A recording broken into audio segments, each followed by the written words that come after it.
When Lydia Rowan collapsed on Caleb Rourke's frozen doorstep with her dying child in her arms, she didn't know the silent rancher inside was about to change everything.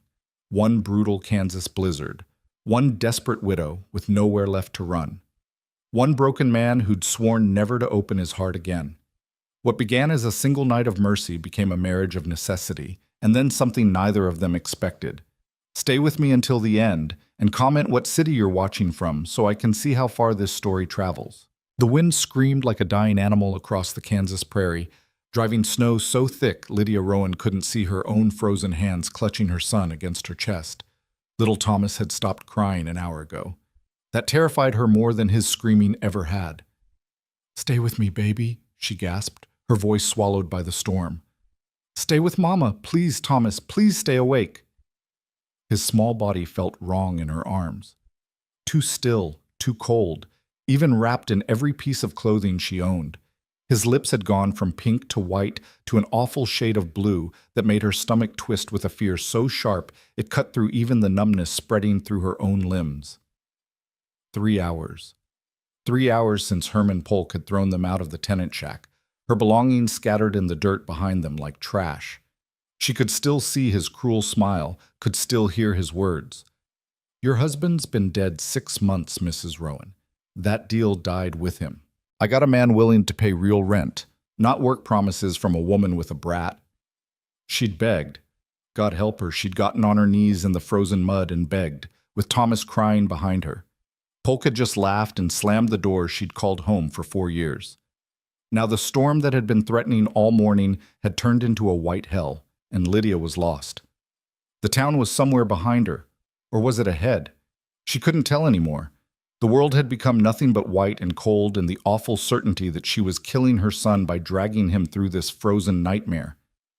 "I'm sorry," she sobbed, stumbling over something buried in the snow. "Thomas, I'm so sorry. I tried. I tried so hard, baby." Her knees buckled. She caught herself, but barely. Her legs felt like wood, stiff and unresponsive. How long before she just stopped? How long before she lay down in this white grave and pulled her son close for the last time? No. No, she wouldn't quit. Couldn't quit. Not while Thomas still breathed. Through the shrieking wind, she saw something dark. A shape. She blinked, certain it was a hallucination, but it remained. A building. A fence. Hope exploded in her chest, painful and bright. She forced her legs to move, half walking, half crawling toward that dark shape. It grew larger, a barn. Behind it, a house. Not a tenant shack like Polk's place, but a real house, 2 stories, with a porch and, oh God, smoke coming from the chimney. Someone was home. Someone with a fire. Lydia's vision blurred. She couldn't feel her feet anymore, couldn't tell if she was still walking or if she'd fallen. The porch steps appeared suddenly, impossibly tall. She dragged herself up them, Thomas clutched against her with the last of her strength. The door. She had to knock on the door. She raised her fist, but her arm wouldn't cooperate. Instead, she fell against the wood, her shoulder hitting hard enough to make a sound. Then again, and again. "Please," she tried to shout, but her voice came out as barely a whisper. "Please, someone, my baby, please." The door swung open, and Lydia fell forward into warmth and light. Strong hands caught her before she hit the floor. She looked up and saw a man's face. Hard features, dark beard, eyes the color of storm clouds. His mouth was moving, but the wind was still too loud in her ears. "My son," she managed to force out. "Please, he's so cold. Please." Then the darkness came up and swallowed her whole. Yeah. When consciousness returned, it came in pieces. Warmth first. Blessed, painful warmth that made her frozen skin scream. Then softness beneath her. Voices, low and urgent. The crackle of fire. "Thomas!" Lydia's eyes flew open and she tried to sit up, but her body wouldn't obey. Every muscle felt like it had been beaten with a hammer. "Easy now." A man's voice, deep and rough, like gravel under wagon wheels. "Don't move too fast." She turned her head and saw him, the man from the door, kneeling beside what looked like a settee near a massive fireplace. His large hands were rubbing a small body wrapped in blankets. Thomas. Her son's face was still too pale, but his eyes were open, and he was making small whimpering sounds. Is he? Her voice cracked. He's alive. The man didn't look at her, focused entirely on Thomas, working the boy's small hands between his own much larger ones. Got here just in time. Another hour out there. He didn't finish the sentence. He didn't have to. Lydia tried again to sit up, and this time managed to prop herself on her elbows. She was on a settee across from where the man worked on Thomas. A heavy quilt covered her, and her wet clothes were gone, replaced by a man's flannel shirt that hung to her knees. Heat flooded her face. I changed your boy, the man said, as if reading her thoughts. Got him out of those wet clothes. Yours were soaked through, too. My wife's old nightdress and robe are there. He jerked his chin toward a chair where clean clothing waited. I put you in one of my shirts so you wouldn't freeze while you were out. Didn't touch nothing I shouldn't have. You have my word. There was something in his voice, a carefully maintained distance, a formality that somehow made her believe him. Still, Lydia's face burned. Mama? Thomas's small voice cut through her embarrassment. I'm here, baby. Tears spilled down her cheeks. Mama's here. I'm cold, Mama. I know, sweetheart. I know. This kind man is helping us get warm. The man, she still didn't know his name, stood abruptly and moved to a kitchen area visible through an archway. He returned with 2 mugs, one small and one large. Steam rose from both. Warmed milk with honey, he said, handing the smaller mug carefully to Thomas. The boy's hands shook too badly to hold it, so the man supported it, helping him take tiny sips. Slow now, not too much at once or you'll be sick. He handed the larger mug to Lydia. Same for you, drink it slow. The warm liquid was the most delicious thing she'd ever tasted. It burned going down, but it was a good burn, spreading warmth through her chest and stomach. She hadn't realized how hungry she was until that moment. When had she last eaten? Yesterday morning, maybe. She'd given Thomas the last of their bread at midday. They sat in silence for several minutes, the only sounds the crackling fire and Thomas's small sips. The man moved away to add more wood to the flames, then stood with his back to them, staring into the fire as if they weren't there. Lydia studied him. He was tall, taller than her late husband had been, with broad shoulders and the weathered look of a man who worked outdoors. His dark hair needed cutting, touching his collar and the back, and his beard was thick but trimmed close. His clothes were simple but clean. Denim trousers, a wool shirt with the sleeves rolled up. Working man's clothes, but well made. The house around them was too nice for a common farmhand. Large, well-built, furnished with solid pieces that spoke of money, or at least stability. But there was something off about it, too. It took her a moment to realize what. The house felt empty. Not of furniture, but of life. No curtains on the windows, no rugs on the floors except one before the hearth. The mantel over the fireplace was bare of the small decorations a woman would place there. No clock, no photographs, no trinkets. I'm Lydia Rowan, she said finally, because the silence was becoming heavy. This is my son, Thomas. We're grateful to you, Mr. Rourke. Caleb Rourke. He didn't turn around. You were at Polk's place. It wasn't a question, but she answered anyway. Yes, my husband and I rented one of his tenant shacks. Robert was going to buy it from him eventually. They had an arrangement. But Robert died 6 months back, kicked by a horse, and Mr. Polk, she couldn't finish. Polk threw you out. Still Caleb didn't turn, but something in his voice had gone cold and hard. In this weather, with a child, he said he had someone willing to pay real money. Said a widow with a boy wasn't worth keeping on. The words hurt to say, even now, safe and warm in this stranger's house. They made her feel worthless, disposable. Polk's a bastard. Caleb said it matter-of-factly, like he was commenting on the weather. Always has been. Your husband should have had the deed in writing. He did. Lydia's hands tightened on the mug. Mr. Polk burned it. Said he couldn't find any such paper, that Robert must have been lying about their arrangement. Now Caleb did turn, and the look on his face made her shrink back into the settee. It wasn't directed at her, she realized. It was pure rage aimed at Herman Polk. He burned legal papers. Caleb's voice was quiet, which somehow made it more frightening. And threw you out in a blizzard. There wasn't anything I could do. I have no money for a lawyer, no family to help. Robert's people are back east, and they never approved of our marriage. My own parents passed when I was 16. She heard how pathetic it sounded. Orphaned, widowed, homeless. No wonder Polk had felt safe throwing her away. Caleb crossed to the window, pulling back the plain curtain to look out. Storm's getting worse. You won't be leaving tonight. Relief and panic hit her simultaneously. Mr. Rourke, I'm grateful for your help. Truly I am. But I can't impose. Where would you go? He let the curtain fall and faced her. His eyes were storm gray, she noticed, and tired. So tired. Back to town? It's 5 miles, the road's buried, and by the time you walked it, if you even found it, you'd both be corpses. The bluntness of his words stole her breath. You'll stay the night, he continued. Tomorrow, if the storm breaks, I'll take you to town in my wagon. If it doesn't break, you'll stay until it does. That's the end of it. It should have felt like charity. Instead, it felt like a sentencing. How many times had she relied on the kindness of strangers since Robert died? How many times had she stood with her hand out, begging for a chance, for mercy, for one more day? I can work, she said, hating the desperation in her voice. I'm a good cook. I can clean. I can... Mrs. Rowan. Something in Caleb's tone made her stop. You're half frozen and exhausted. Your boy's the same. Let's get through tonight before we worry about anything else. He moved to the stairs at the far end of the room. There's 2 bedrooms upstairs. You and the boy take the one on the left.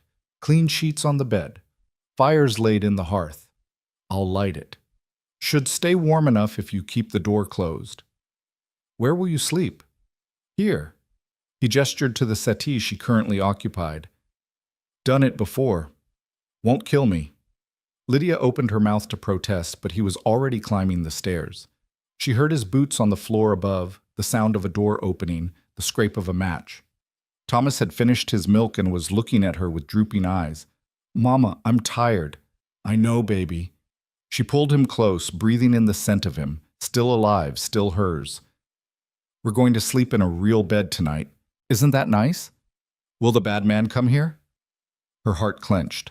Thomas had nightmares about Polk ever since the man had started coming around after Robert's death, making threats, touching things that weren't his, looking at Lydia in ways that made her skin crawl. No, sweetheart. The bad man doesn't know we're here. We're safe. She wasn't sure if that was true, but she needed to believe it. For tonight, at least, they were warm and safe. Caleb came back down the stairs. Fire's going. Room should be warm in a few minutes. Lydia stood, keeping the quilt wrapped around herself. Thomas clung to her, too big to carry easily but still small enough that she managed it. Caleb gestured toward the woman's nightdress and robe on the chair. Take those up with you. I'll be down here if you need anything. She gathered the clothes with one hand, Thomas heavy in her other arm. At the base of the stairs, she paused. Mr. Rourke, I don't have words enough to thank you. You saved our lives tonight. He didn't respond, just turned back to the fire and added another log, his back to her. Dismissed. Lydia climbed the stairs, her legs shaking with exhaustion. The hallway upstairs was dark, except for the flickering light coming from the open door on the left. She carried Thomas into the room and stopped, just taking it in. It was the most beautiful room she'd seen in years, large with a real glass window, a full-size bed with an iron frame, a proper dresser, and a washstand with a pitcher and basin.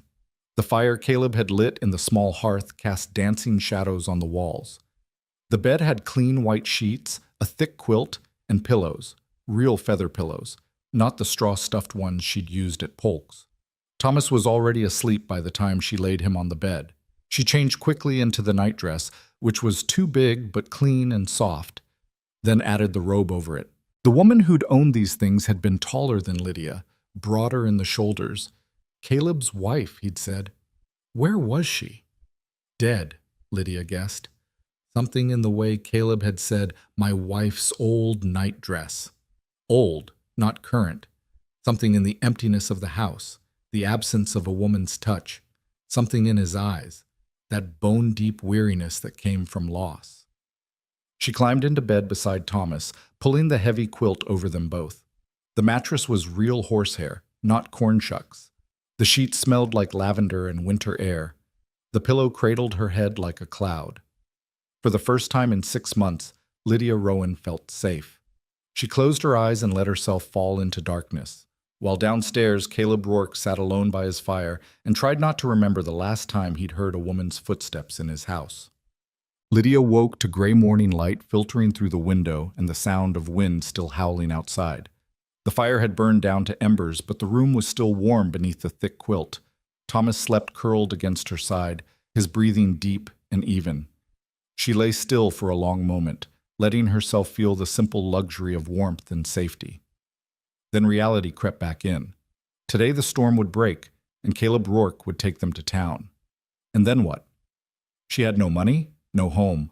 Herman Polk still owned half the rentals in the area, and he'd make sure no one else would take her in. She'd have to throw herself on the mercy of the church, maybe, or find work that would let her keep Thomas with her. But what work could a widow with a small child do? Most decent positions required references she didn't have, skills she'd never learned. The spiral of panic was starting when she heard footsteps below, then the sound of a door opening and closing. She rose carefully, not wanting to wake Thomas, and moved to the window. Through the frost on the glass, she could see Caleb trudging through knee-deep snow toward the barn, his coat collar pulled up against the wind. The storm wasn't breaking.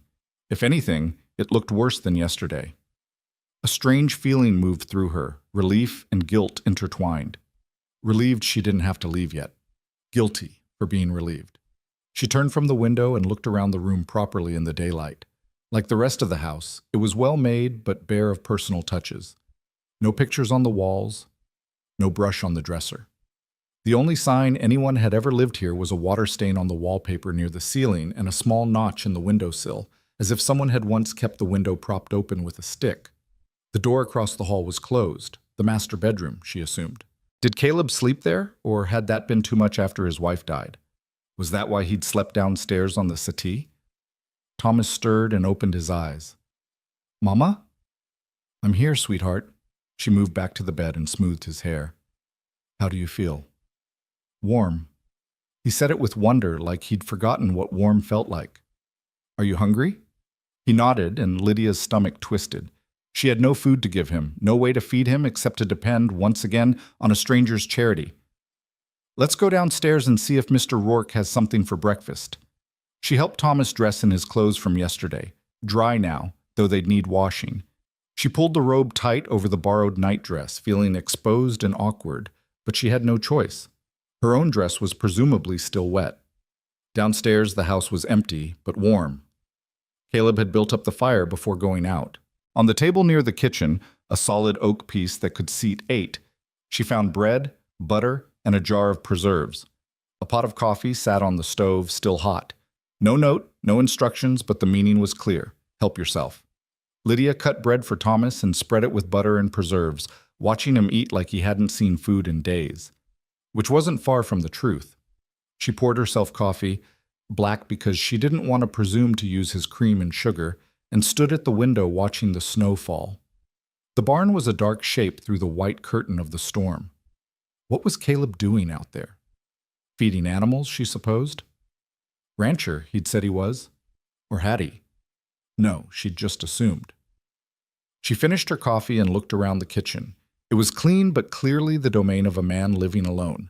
No curtains on the windows, no cloth on the table, no plants or decorations. The stove was good quality, but looked like it had seen hard use. The shelves were stocked with basic staples, nothing fancy. Before she could talk herself out of it, Lydia began to clean. She washed the few dishes in the basin, dried them, put them away. She found a broom in the pantry and swept the kitchen floor.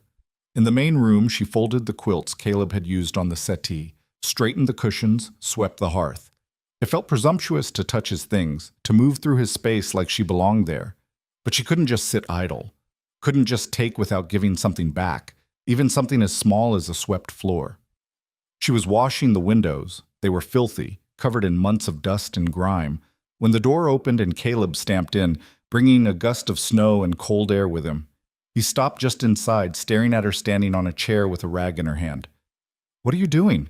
She climbed down quickly, feeling her face heat. "I'm sorry. I just thought, you've been so kind, and I wanted to help. I can stop if..." The windows needed cleaning. He shrugged out of his coat and hung it on a peg by the door. Snow clung to his beard and eyebrows.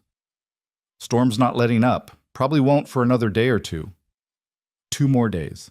Relief and guilt again, that twisted combination. I'm sorry to impose on you longer than, not your fault the weather won't cooperate. He moved to the fire and held his hands out to the flames. The boy all right? Yes. He ate. Thank you for leaving the food out. Plenty more in the pantry. Help yourself to whatever you need. The words were gruff, but not unkind. Lydia clutched the rag, unsure what to do with her hands. Is there anything I can do? Any work you need help with?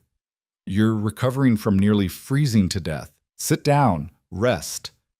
I've been resting. I feel fine. That wasn't entirely true.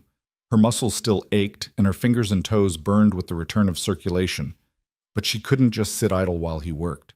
Please, Mr. Rourke, let me help. He turned and studied her with those storm-gray eyes. You know how to cook? Yes. The chickens need feeding. Barn cat needs feeding.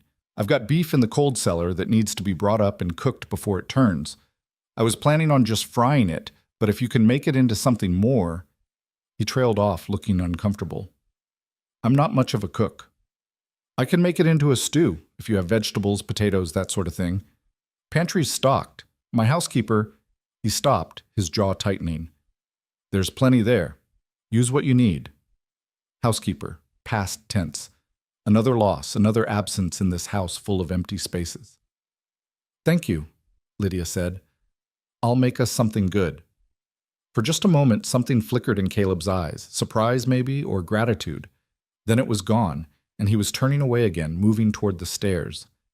I need to change out of these wet clothes. You need anything from upstairs before I go up? No, we're fine. He climbed the stairs, and Lydia heard the sound of that closed door opening, then closing. The master bedroom.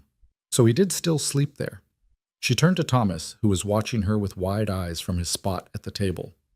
Come on, sweetheart. Let's see what we can make for dinner. The pantry was indeed well stocked. Flour, sugar, salt, dried beans, rice, canned goods, root vegetables stored in a bin, even some dried herbs hanging from hooks. The cold cellar, accessed through a door in the pantry floor, contained the beef Caleb had mentioned, along with pork, more vegetables, and what looked like wheels of cheese wrapped in cloth. This was no poor man's ranch. Caleb Rourke had money, or at least security. The question was why a man with a house like this, land like this, was living alone. Widow, her mind whispered. Like you. She pushed the thought away and focused on work. She brought up the beef, a good roast, well marbled, and set it in the kitchen. Found potatoes, carrots, onions, flour for dumplings, the ingredients for a meal that would fill their bellies and last for days.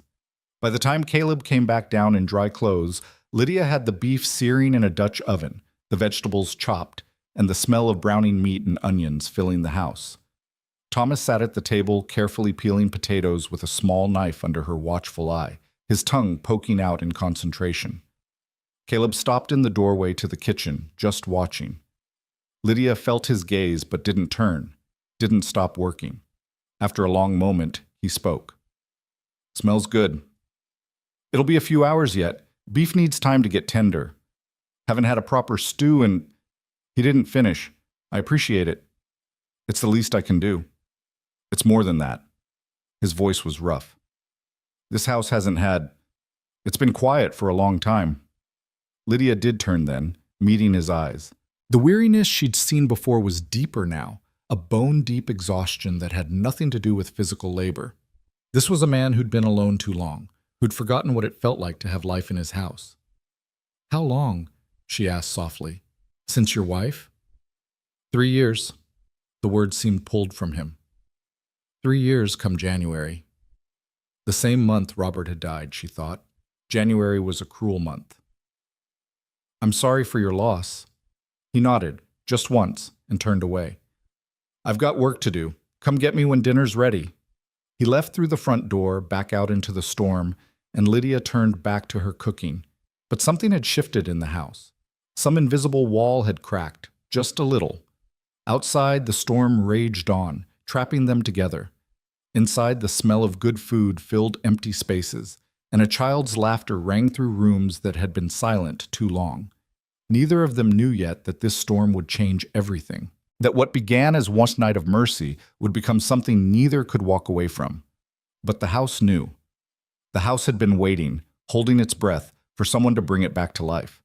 And Lydia Rowan, widow and mother, desperate and proud and stronger than she knew, was about to do exactly that. The stew simmered on the stove, filling every corner of Caleb Rourke's house with smells he'd almost forgotten: garlic and thyme, beef and vegetables, the yeasty warmth of rising dough.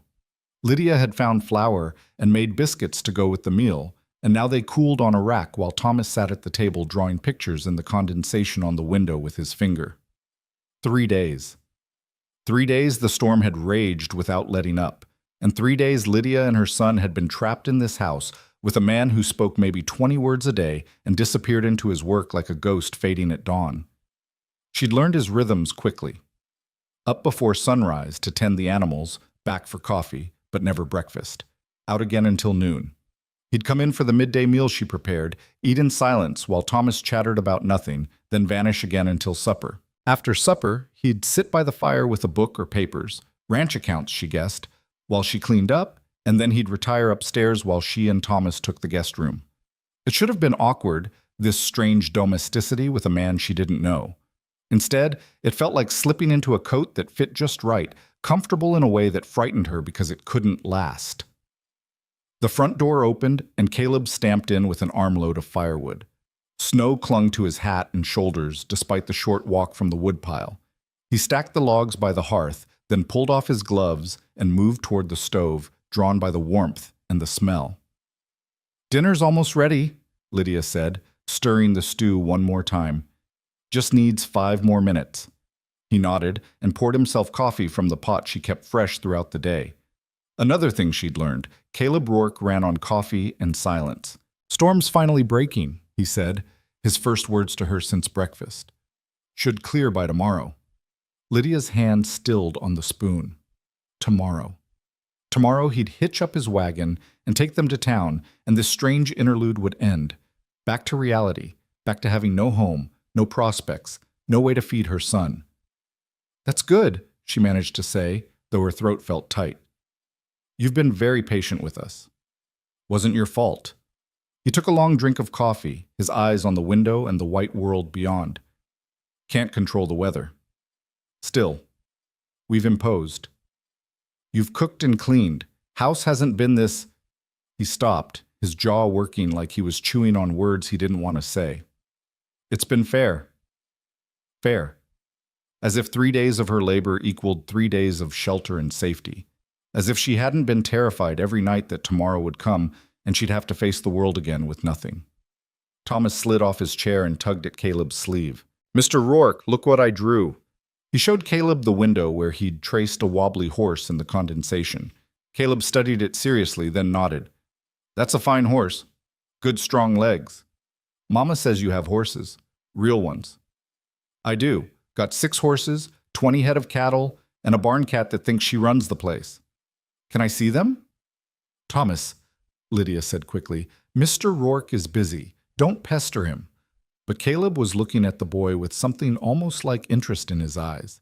"Storm breaks tomorrow, like I said. I'll take you out to the barn, let you meet the horses, if your mama says it's all right." Thomas spun toward Lydia, his face lit up with hope. "Can I, Mama? Please?"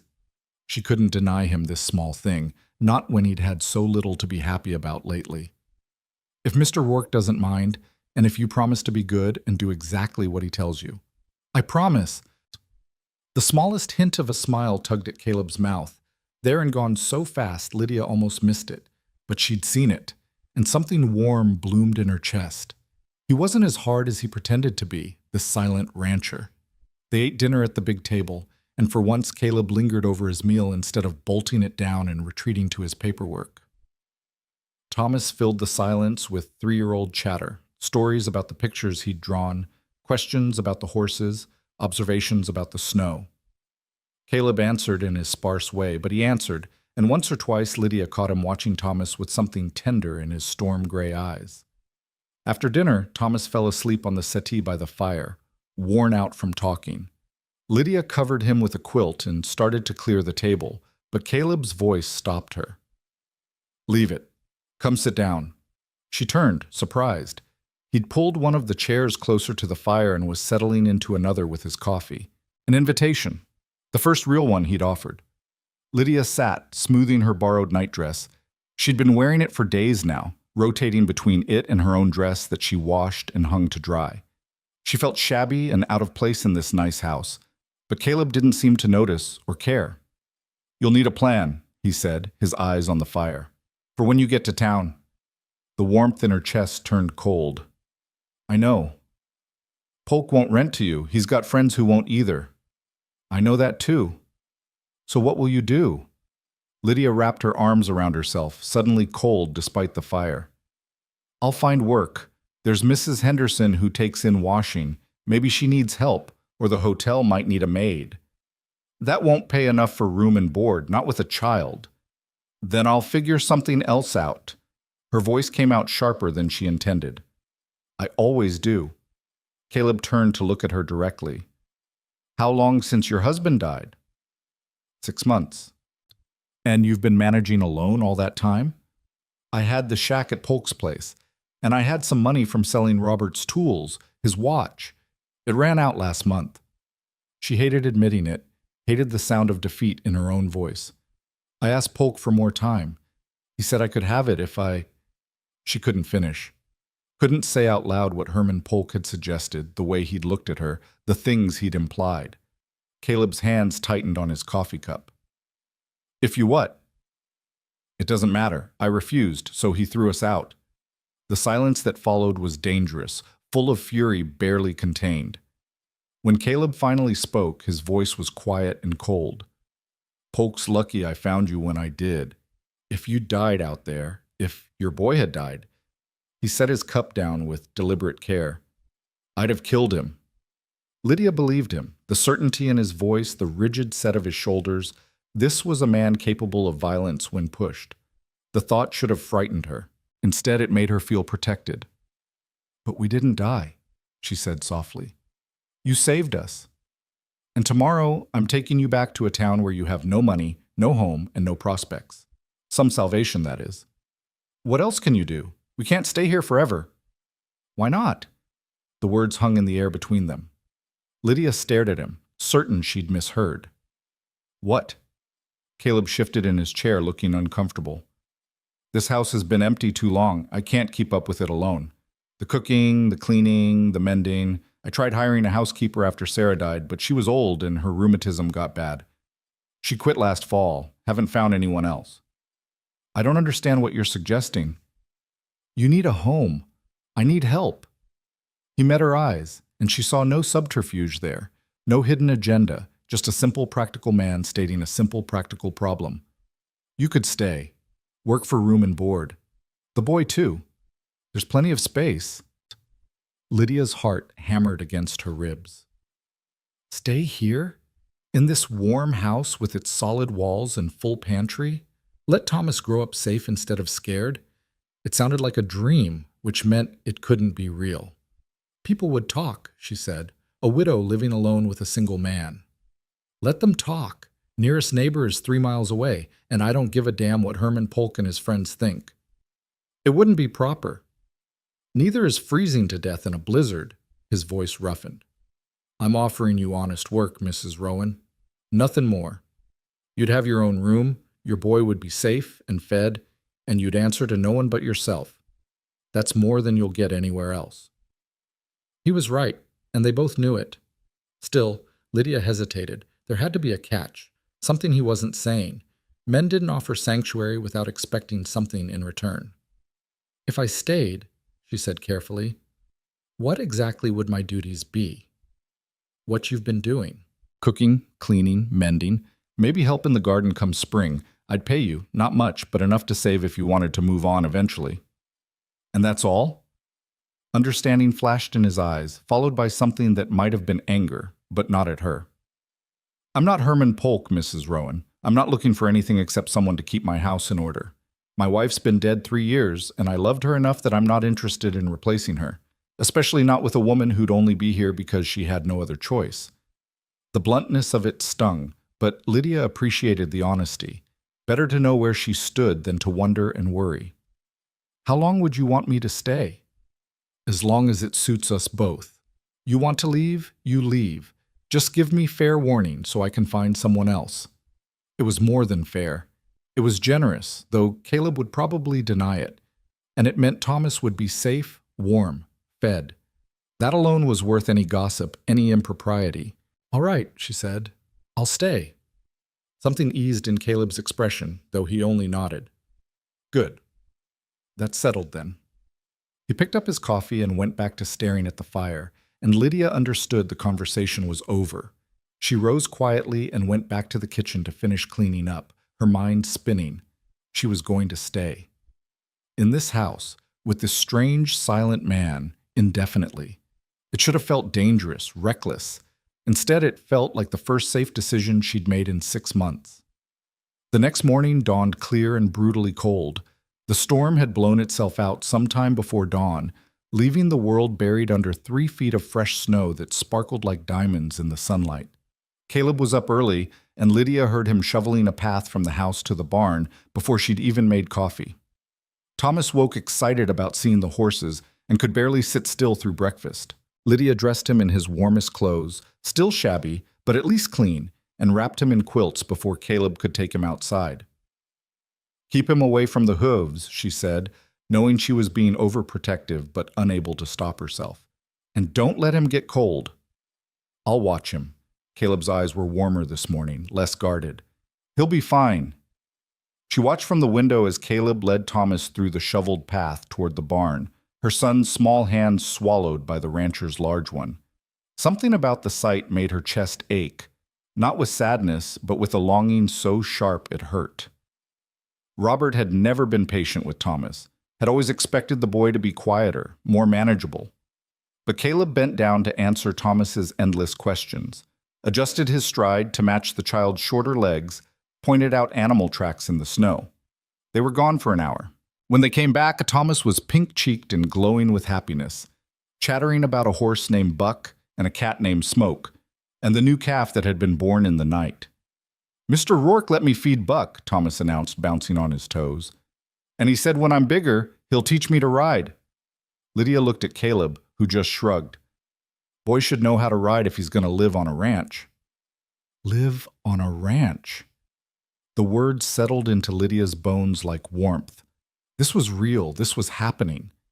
The days that followed fell into a rhythm that felt almost normal. Caleb worked his ranch, disappearing for hours to mend fences, check on cattle, chop wood, do the 1,000 tasks that kept a place running. Lydia kept the house, cooking, cleaning, organizing, restoring order to rooms that had been neglected too long. Thomas played and helped where he could, carrying wood, sweeping floors, learning to be useful. It was on the 5th day that Lydia ventured into the room she'd been avoiding, the upstairs bedroom at the end of the hall. Caleb slept in the master bedroom, and she and Thomas occupied the guest room, but there was a 3rd door she'd never opened. That morning, gathering laundry, she found it ajar. She knocked, waited, then pushed it open. It was a woman's room, frozen in time. A sewing basket sat beside a rocking chair, still full of half-finished needlework. Dresses hung in the wardrobe. Beautiful dresses, far nicer than anything Lydia had ever owned. The dresser held hairbrushes, ribbons, a small music box shaped like a bird. Everything was covered in a thick layer of dust. Sarah's room. It had to be. Caleb's wife had died 3 years ago, and he'd simply closed the door and left everything exactly as it had been. Lydia shouldn't touch anything. She knew that. This was private, sacred, none of her business. But the room felt wrong. Not like a shrine, but like a wound that had never healed. A room closed off was a room that couldn't let go. She made a decision that might have been overstepping, but felt necessary. She cleaned. She dusted every surface, washed the windows, aired out the linens. She left the personal items exactly where they were. The hairbrushes, the jewelry, the small things that had touched Sarah Rourke's skin. But she made the room clean, cared for, respected. Not erased, but honored. Caleb found her there as she was finishing, standing in the doorway with an unreadable expression. I'm sorry, Lydia said quickly. I know I shouldn't have. The door was open, and I thought, I'm sorry. He stepped into the room, looking around at the changes she'd made. His hand brushed the quilt on the bed, the same one that had covered Lydia the first night, she realized. He'd given her his wife's quilt. Sarah would have wanted it clean, he said finally, his voice rough. She hated dust. I didn't move anything personal, just cleaned. I know. He picked up the music box from the dresser, turned it over in his hands. She loved this thing. Her father bought it for her when she was 10. It plays Greensleeves. That's beautiful. She was beautiful. He set the box down carefully. And kind. And patient with me when I didn't deserve it. He looked at Lydia. I don't talk about her, haven't, not in years. But you should know, she'd approve of you being here. Sarah always said this house was too big to stay empty. Tears burned Lydia's eyes. Thank you for telling me. He nodded and left, his footsteps heavy on the stairs. Lydia finished putting away her cleaning supplies, then closed the door gently behind her, not locking away the past, but giving it space to rest. That evening, something shifted between them. Caleb talked more at dinner, asking about her day, telling her about the calf that was thriving, the fence that needed replacing. Small things, but they felt enormous after days of silence. Thomas sensed the change too, becoming braver, asking Caleb to tell him stories about the horses, about the ranch, about the time a coyote tried to steal one of the chickens.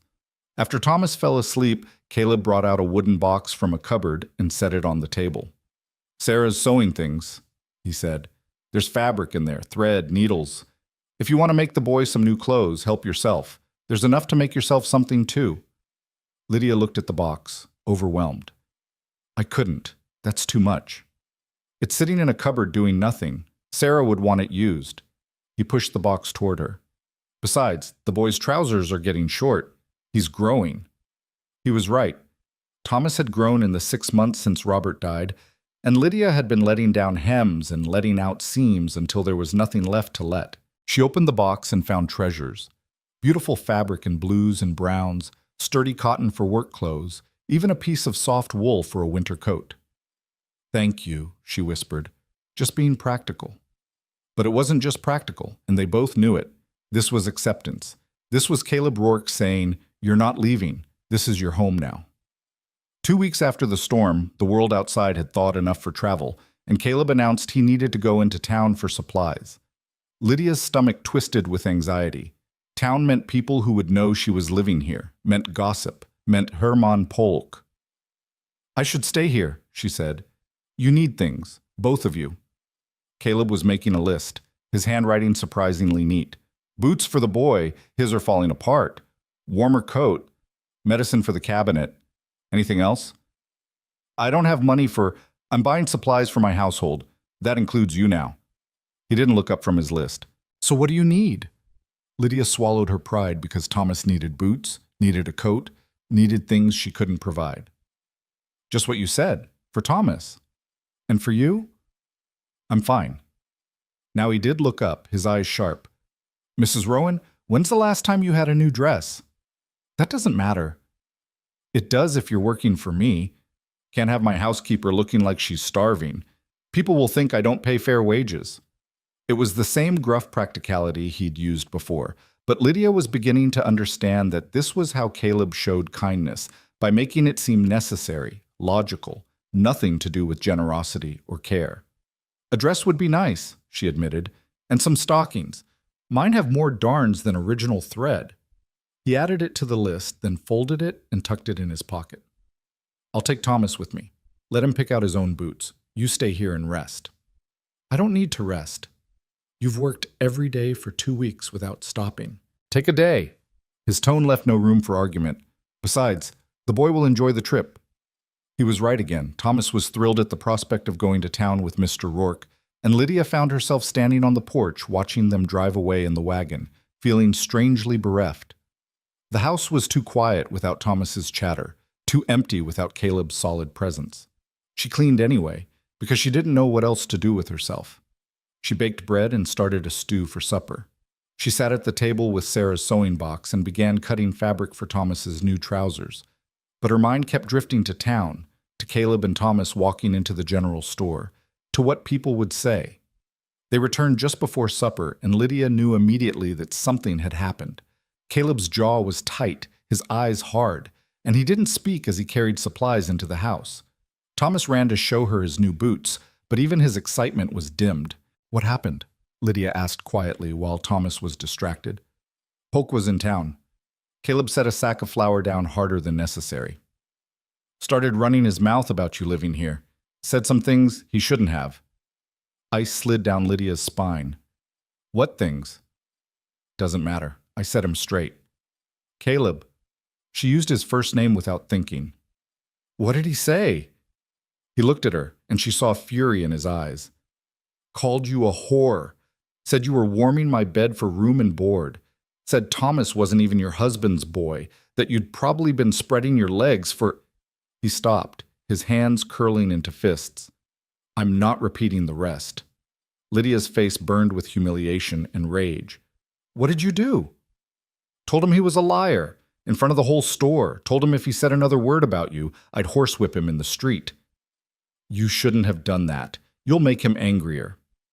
"Let him be angry. He's a bully and a coward, and bullies need to be stood up to." Caleb's voice was hard as iron. "No one talks about you that way. Not while you're under my protection." Under my protection. The words wrapped around Lydia like a blanket, warm and safe and terrifying because she was starting to depend on them too much. That night, lying in bed with Thomas asleep beside her, Lydia stared at the ceiling and admitted a truth she'd been avoiding. She didn't want to leave this house. Not next month, not next year, maybe not ever. She was starting to feel like this was home, like Caleb and his quiet kindness and his broken pieces that matched her own were family. It was dangerous to feel that way. Dangerous to start depending on a man's protection, a man's provision. She'd learned that lesson when Robert died. Learned that security could vanish in a heartbeat, leaving you with nothing. But Caleb wasn't Robert. Robert had been charming and careless, always sure something better was around the corner. Caleb was steady, solid, a man who kept his word and honored his obligations. Still, Lydia promised herself she wouldn't get too comfortable, wouldn't start thinking of this arrangement as permanent. She was an employee, nothing more, and when the time came to leave, she would leave with her dignity intact. The next week brought the first real test of their arrangement. Lydia woke one morning to find Thomas burning with fever, his small body shaking with chills. Panic seized her. She'd lost Robert so quickly, so suddenly, and the thought of losing Thomas too. "Caleb!" She didn't realize she'd screamed his name until she heard his boots thundering up the stairs. He burst into the room, half-dressed, his face tight with alarm. "What's wrong?" "Thomas. He's burning up." Her hands shook as she pressed them to her son's forehead. "I don't know what to do. I don't have any medicine. Let me see." Caleb moved to the bed, his large hand gentle on Thomas's forehead. "He's hot, but not dangerously so. When did this start?" "I don't know. He was fine when we went to sleep." "All right, don't panic." Caleb's calm voice cut through her fear. "I'll ride to town, fetch the doctor. You stay here. Keep him cool. There's feverfew tea in the kitchen cupboard. Make him drink some if you can." He was gone before she could thank him, moving with swift purpose. Lydia followed his instructions, brewing the bitter tea and coaxing Thomas to swallow small sips. She bathed his face with cool water, changed his sweat-soaked nightshirt, held him when he cried for his papa. Caleb returned 3 hours later with Dr. Morrison, an elderly man who examined Thomas with patient thoroughness. "It's just a fever," he announced finally. "Probably a winter cold that settled in his chest. Keep him warm, make sure he drinks plenty of fluids, and it should pass in a few days." The relief was so intense Lydia had to sit down. "Are you sure?" "Sure as I can be, Mrs. Rowan. Your boy is young and strong. He'll be fine." Dr. Morrison packed up his bag and accepted Caleb's payment. "Though I must say I'm surprised to find you here. Mr. Polk told me you'd left the county." "Polk was wrong," Caleb said flatly. "Mrs. Rowan is my housekeeper. She lives here now." "I see." The doctor's tone was neutral, but his eyes were shrewd. "Well, she's lucky to have found such generous employment. Not many men would take in a widow with a child. Not many men need a good housekeeper as badly as I did." Caleb walked the doctor to the door. "Thank you for coming." After the doctor left, Caleb came back upstairs to check on Thomas, who was sleeping now, his breathing easier. Lydia sat beside the bed, exhausted from fear and relief. "Thank you," she said, "for getting the doctor, for not making me feel like a burden." "You're not a burden." Caleb stood in the doorway, too big for the frame. "You're—" He stopped, struggling with words. This house needed life in it again. You and the boy, you brought that. So no, you're not a burden. He left before she could respond, but Lydia sat in the darkness and felt something shift in her chest. Something dangerous and warm and entirely inappropriate for a woman who was just an employee, just a temporary fixture in a lonely man's house. Thomas recovered over the next few days, just as the doctor had promised. And life on the ranch continued, day after day of quiet routine that felt more like home than anywhere Lydia had lived since her parents died. But in town, Herman Polk was nursing his wounded pride and planning revenge. And in 3 weeks, he would come to Caleb Rourke's ranch with armed men and bad intentions, and everything would change again. Neither Lydia nor Caleb knew what was coming. They only knew that the house was warm, the work was steady, and somewhere in the quiet hours between dawn and dusk, they were both starting to feel a little less alone. Spring was trying to break through winter's grip the day Caleb found Lydia crying in the kitchen. She had her back to the door, her shoulders shaking with silent sobs as she stared at something in her hands. He'd come in from the barn early, meaning to tell her about the mare that was about to foal, but the sound of her crying stopped him cold. "Lydia." He said her name quietly, not wanting to startle her. "What's wrong?" She turned, hastily wiping her eyes, and he saw what she was holding. A letter, the paper thin and worn. "I'm sorry, I didn't hear you come in." "What happened?" "Nothing. It's foolish." But fresh tears spilled down her cheeks, and she pressed the letter to her chest. "I found this in my coat pocket. I'd forgotten it was there. It's from Robert, from before he died. Just a silly note he left me one morning before going to work with the horses." Her voice broke. "He wrote that he loved me, that he'd be home for supper, but he never came home." Caleb crossed the kitchen and did something he'd never done before. He pulled her into his arms. She stiffened for just a moment, then collapsed against his chest, sobbing like her heart was breaking all over again. He held her while she cried, one hand awkward on her back, feeling useless and angry at a dead man for making her hurt like this. "I'm sorry," she gasped against his shirt. "I shouldn't fall apart like this. It's been 8 months. I should be stronger." Grief doesn't work on a schedule. His voice was rough with his own memories. "I still find things of Sarah's that make me feel like I'm drowning. A hair ribbon, a recipe in her handwriting. It doesn't stop hurting just because time passes." Lydia pulled back enough to look up at him, her eyes red and swollen. "How do you bear it?" "By keeping busy. By getting up every morning and doing the work that needs doing." He hesitated, then admitted, "And by being less alone than I was. You and Thomas, you've helped more than you know." Something shifted in her expression, something soft and vulnerable that made his chest tighten. They were standing too close, her hands still pressed against his shirt, his arms still around her. He could smell the lavender soap she used, could see the flecks of gold in her brown eyes. For one dangerous moment, he wanted to kiss her, wanted it so badly his hands shook with the effort of restraining himself. But she was grieving her husband, and he was supposed to be her employer, nothing more. So he stepped back, letting his arms fall to his sides. "Keep the letter," he said. "Put it somewhere safe. Those memories are worth holding on to." "Thank you." Her voice was barely a whisper. "For understanding." He nodded and turned to leave before he could do something stupid, but her voice stopped him at the door. "Caleb? You're less alone now, too. I hope you know that." He did know it. That was the problem. He was getting used to her presence in his house, her voice in his kitchen, her laughter when Thomas said something funny. He was getting used to not being alone, and that was dangerous because nothing lasted forever.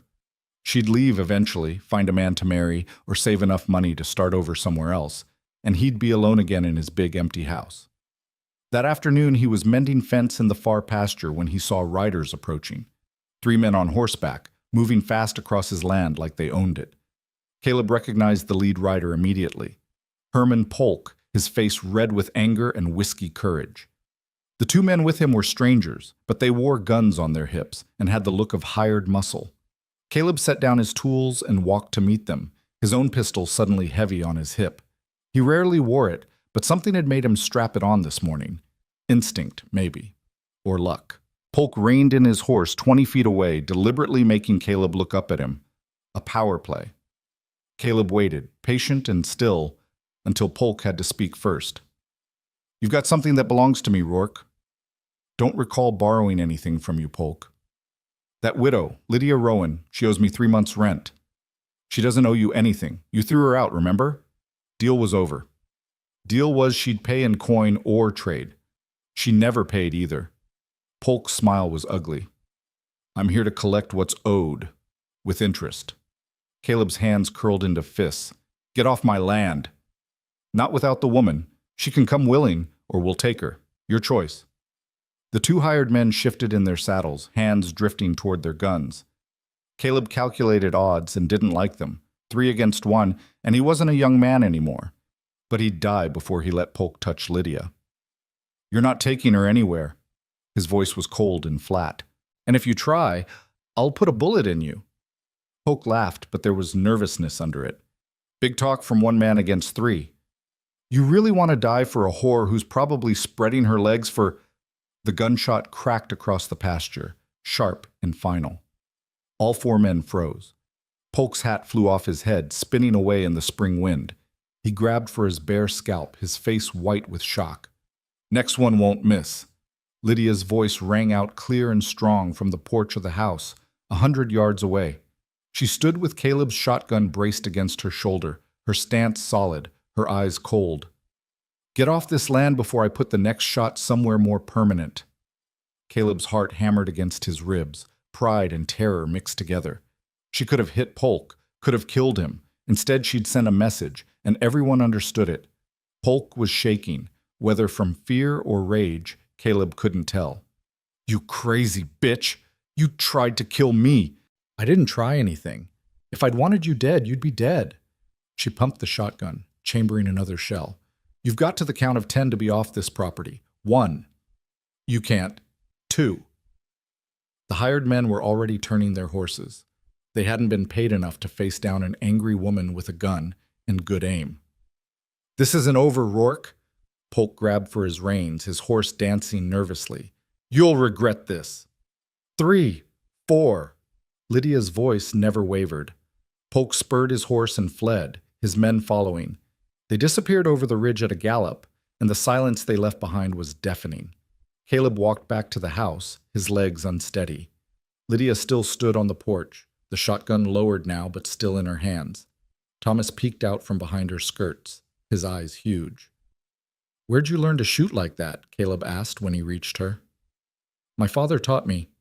He said a woman on the frontier needed to know how to protect herself."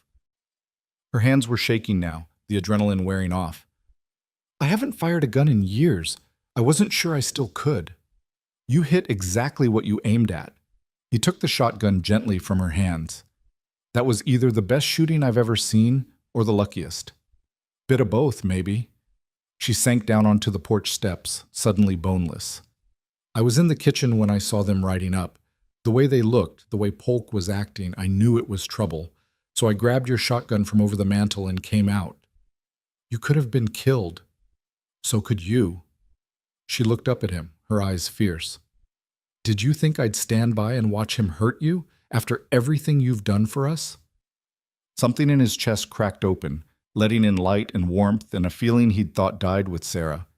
He sat down beside her on the steps, close enough that their shoulders touched. "Thank you," he said simply. "We're even now." But she was smiling, shaky and small, and he found himself smiling back. Thomas climbed onto Caleb's lap, needing reassurance. "Is the bad man gone?" "He's gone, buddy, and he's not coming back." Mama was so brave. She scared him away. She did. Caleb met Lydia's eyes over the boy's head. "Your mama's the bravest person I know." They sat there for a long moment, the 3 of them together on the porch, while Caleb's mind raced ahead to what came next. Polk wouldn't let this go. He'd nurse his wounded pride and his fear, and he'd come back. Maybe not today or tomorrow, but eventually. Caleb needed to make sure Lydia and Thomas were protected, legally and permanently, before that happened. There was only one way to do that. That night, after Thomas was asleep, Caleb poured himself a whiskey and poured one for Lydia too. She took it with raised eyebrows but didn't refuse. They sat by the fire, and Caleb tried to figure out how to say what needed saying. "Polk's going to cause trouble," he said finally. "Today was just the start. He'll go to the sheriff, claim you stole from him or owe him money. He'll make your life hell any way he can." "I know." Lydia sipped her whiskey, coughing a little at the burn. "I've been thinking the same thing. There's only one way to stop him permanently. One way to make sure he can't touch you or Thomas." Caleb turned to face her fully. "Marry me." She choked on her whiskey, her eyes going wide. "What?"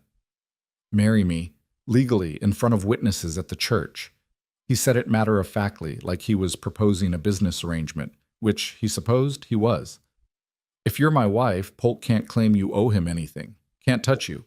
And Thomas would be legally mine. I'd adopt him, give him my name. He'd inherit this ranch someday." "Caleb, that's—" She set down her glass with shaking hands. "That's too much. You can't just marry me to protect me from Herman Polk." "Why not? We get along well enough. You're already running my household. Thomas calls me Mr. Rourke, but he could call me Pa if he wanted. It makes sense. It's insane. It's practical." He held her gaze, willing her to understand. "I'm not asking for a real marriage, Lydia. We'd keep separate rooms, live like we do now. But on paper, legally, you'd be protected. You'd never have to worry about having a roof over your head or food for your boy. And I'd have—" He stopped, the words sticking in his throat. "You'd have what?" "Company. Family, even if it's just for show." He looked away, embarrassed by his own loneliness. "This house has been dead too long. You brought it back to life. I don't want it to die again when you leave. And if I want to leave, if I meet someone I actually love, or if you do, then we'll figure it out. Get an annulment if we haven't—" He cleared his throat. "If the marriage stays in name only, annulment won't be hard. But I don't think either of us is looking for love, Lydia. We both had it once. Maybe that's enough for one lifetime." She was quiet for so long he thought she'd refuse. Then she spoke, her voice small and uncertain. "Thomas needs a father. He needs stability, security, a home he won't be thrown out of. I can't give him those things alone." "I can give him those things. I want to give him those things." "And you'd really adopt him? Give him your name?" "He'd be my son in every way that matters. I'd raise him right, teach him the ranch, leave him something when I'm gone." More silence. Lydia stared into the fire, and Caleb watched her profile, memorizing the curve of her cheek, the line of her jaw. She was pretty, he realized.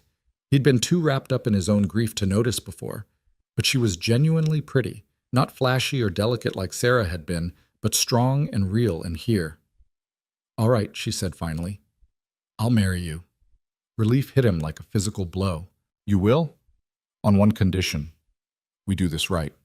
A real wedding, in the church, with witnesses. Not sneaking off to some justice of the peace like we're ashamed. If we're going to do this, we do it proper so no one can say it wasn't legal." "Agreed. And you have to promise me something else." She turned to face him, her eyes bright with tears. "Promise me you won't regret this. That you won't wake up one day and hate me for trapping you in a marriage you don't want." "Lydia." He reached out and took her hand, her fingers small and work-roughened in his. "You're not trapping me. I asked you, and I won't regret it. I promise you that."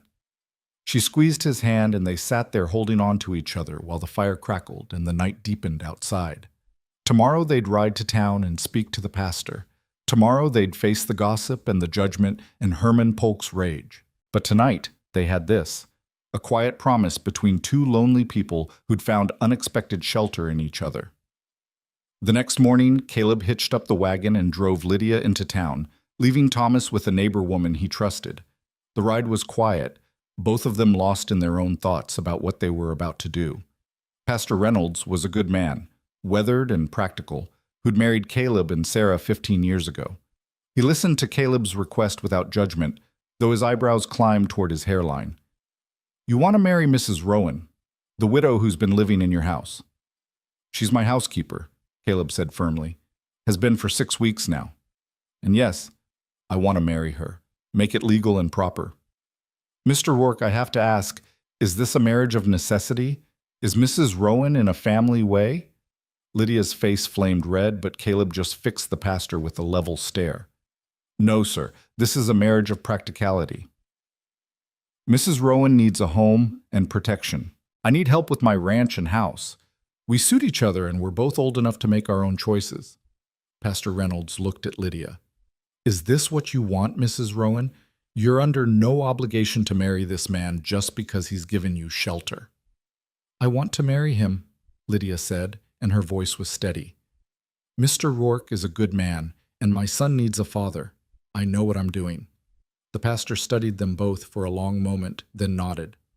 All right, I'll post the banns this Sunday and marry you 3 weeks from today, assuming no one objects. That's proper, and gives the community time to— No. Caleb's voice was flat. I want to marry her today, right now. That's highly irregular, Mr. Rourke. So is a man threatening a widow with violence on my land. So is Herman Polk trying to claim she owes him something she doesn't owe. I want her protected now, not in 3 weeks when Polk's had time to cause more trouble. Understanding dawned in the pastor's eyes. Polk's been making threats? He came to my ranch yesterday with 2 armed men, tried to take Mrs. Rowan by force. She had to defend herself with my shotgun. Pastor Reynolds stood abruptly. I'll get my wife to witness. We'll do this now. The ceremony was quick and simple, with the pastor's wife and the church's elderly caretaker as witnesses. Caleb had no ring to give Lydia, but she didn't seem to care. She repeated the vows in a clear voice, promising to love and honor and cherish, and Caleb did the same, meaning every word, even though this wasn't supposed to be a real marriage. When the pastor said, "You may kiss your bride," Caleb hesitated. They hadn't discussed this part, but Lydia lifted her face to his, and he bent down and pressed his lips to hers, gentle, chaste, over in a moment. But that brief contact sent heat racing through his blood, made him want things he'd promised himself he wouldn't want. Congratulations, Pastor Reynolds said, shaking Caleb's hand. You're now husband and wife in the eyes of God and the law. They signed the certificate, and Caleb paid the pastor's fee. On the way out of the church, Lydia stumbled on the steps, and Caleb caught her arm. You all right? I just married a man I've known for 6 weeks. She laughed, high and shaky. I think I'm entitled to be a little unsteady. You can still change your mind. We could get it annulled before about— No. She gripped his arm tighter. No, I don't want to change my mind. I'm just nervous. Me too. That surprised her enough that she looked up at him. Really? I just married a woman I've known for 6 weeks, who also held off 3 armed men with my shotgun. I'd be a fool not to be nervous. She laughed again, and this time it sounded genuine. We're quite a pair, aren't we? That we are, Mrs. Rourke. Her eyes widened. I'm Mrs. Rourke now. You are. And something about saying it, claiming her with his name, felt right in a way Caleb hadn't expected. They stopped at the general store for supplies, and Caleb made sure to introduce Lydia as his wife to everyone they met. Word would spread fast. By tomorrow, the whole county would know that Caleb Rourke had married his housekeeper. Let them talk. Let Herman Polk hear it and know that Lydia was beyond his reach now. On the way home, they picked up Thomas from the neighbor. The boy bounced with excitement when Caleb told him the news. You're really my pa now. If you want me to be. Caleb's throat was tight. You can keep calling me Mr. Rourke if you'd rather, but yes, I'm your father now, legal and proper. Thomas threw his small arms around Caleb's neck and hugged him fierce and hard. I want to call you Pa. Caleb hugged him back, this small boy who'd become his son in the space of a morning, and felt something break loose in his chest. All the grief and loneliness he'd been carrying for 3 years, cracking open to make room for something new. That night, after Thomas was asleep, Caleb found Lydia standing in the doorway of the master bedroom, looking uncertain. I wasn't sure. She twisted her hands together. You said separate rooms, but there's only 2 bedrooms. Thomas needs his room, so should I? You take this room. Caleb gestured to the master bedroom. It's yours now. You're the lady of the house. But where will you sleep? I'll move my things to Sarah's old room, or I can sleep downstairs if that's better. No. She stepped into the master bedroom, looking around at the large bed, the solid furniture. No, you keep this room. I'll take Sarah's room. It's clean now, and it seems right somehow. Like she'd approve. Caleb thought about that, then nodded slowly. She would approve. Of all of this. Sarah always said I shouldn't be alone. They stood there awkwardly, newly married but not truly married, uncertain how to navigate this strange new arrangement. Finally, Lydia stepped forward and kissed his cheek, soft, quick, almost sisterly.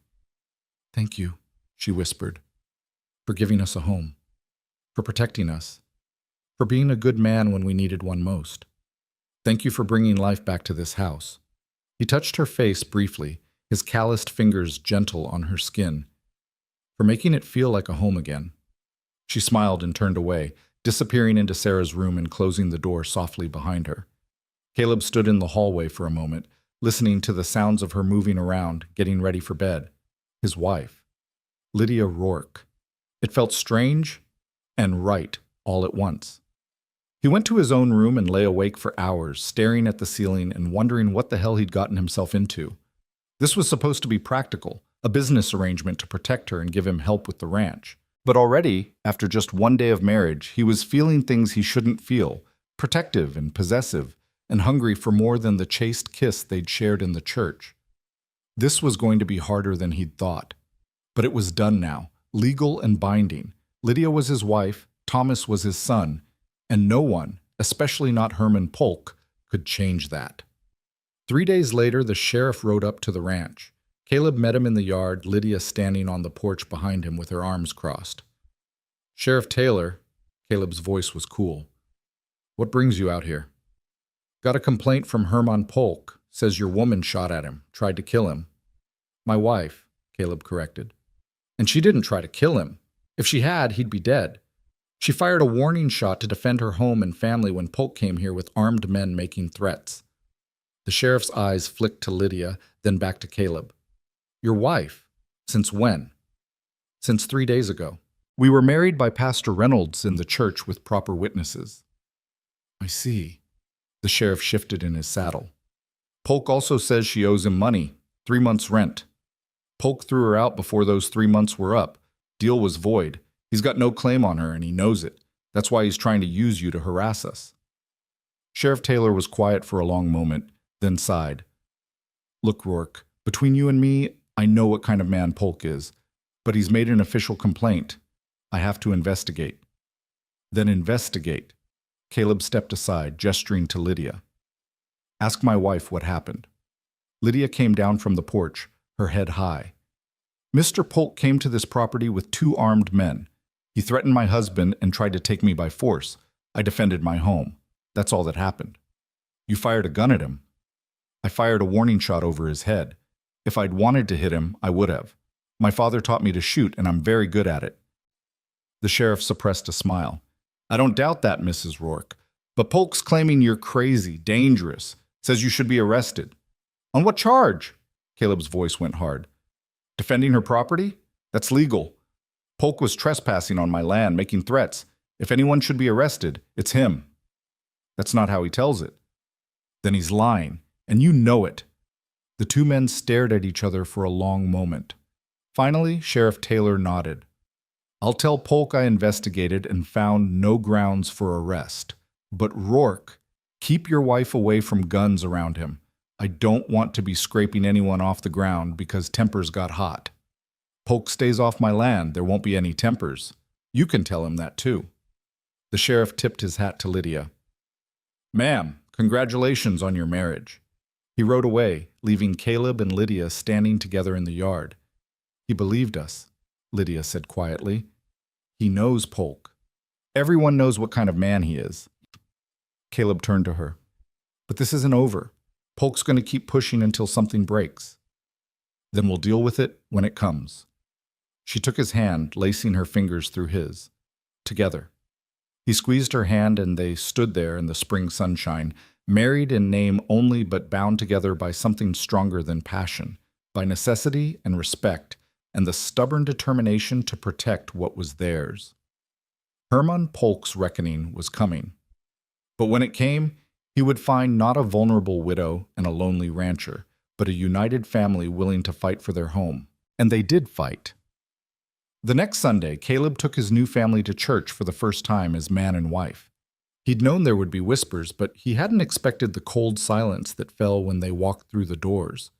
Women turned away, pulling their skirts aside as if Lydia carried disease. Men stared with open speculation, their eyes moving between Caleb and Lydia in ways that made his jaw clench. Thomas pressed close to Lydia's side, frightened by the hostility. Caleb put his hand on the boy's shoulder and steered them to a pew near the front, the same pew he'd sat in with Sarah all those years ago.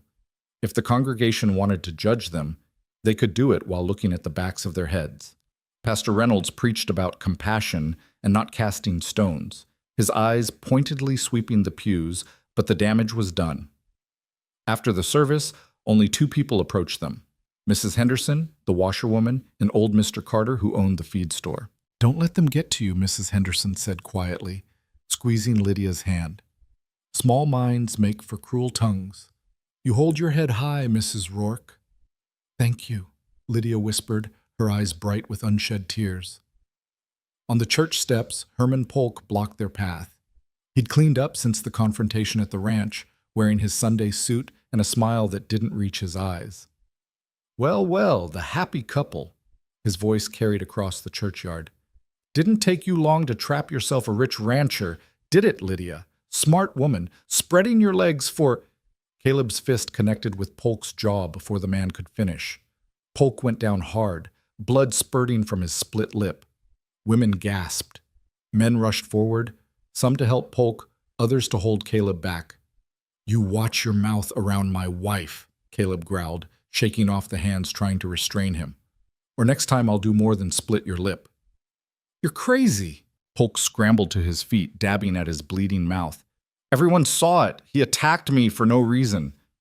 "No reason?" Caleb took a step forward, and Polk actually backed up. "You called my wife a whore in front of the whole congregation. That's reason enough." Pastor Reynolds hurried down the steps. "Gentlemen, please. This is the Lord's house." "Then maybe Polk should remember the commandment about bearing false witness," Caleb said. He turned to Lydia, who stood frozen on the steps, her face white. "Come on. We're going home."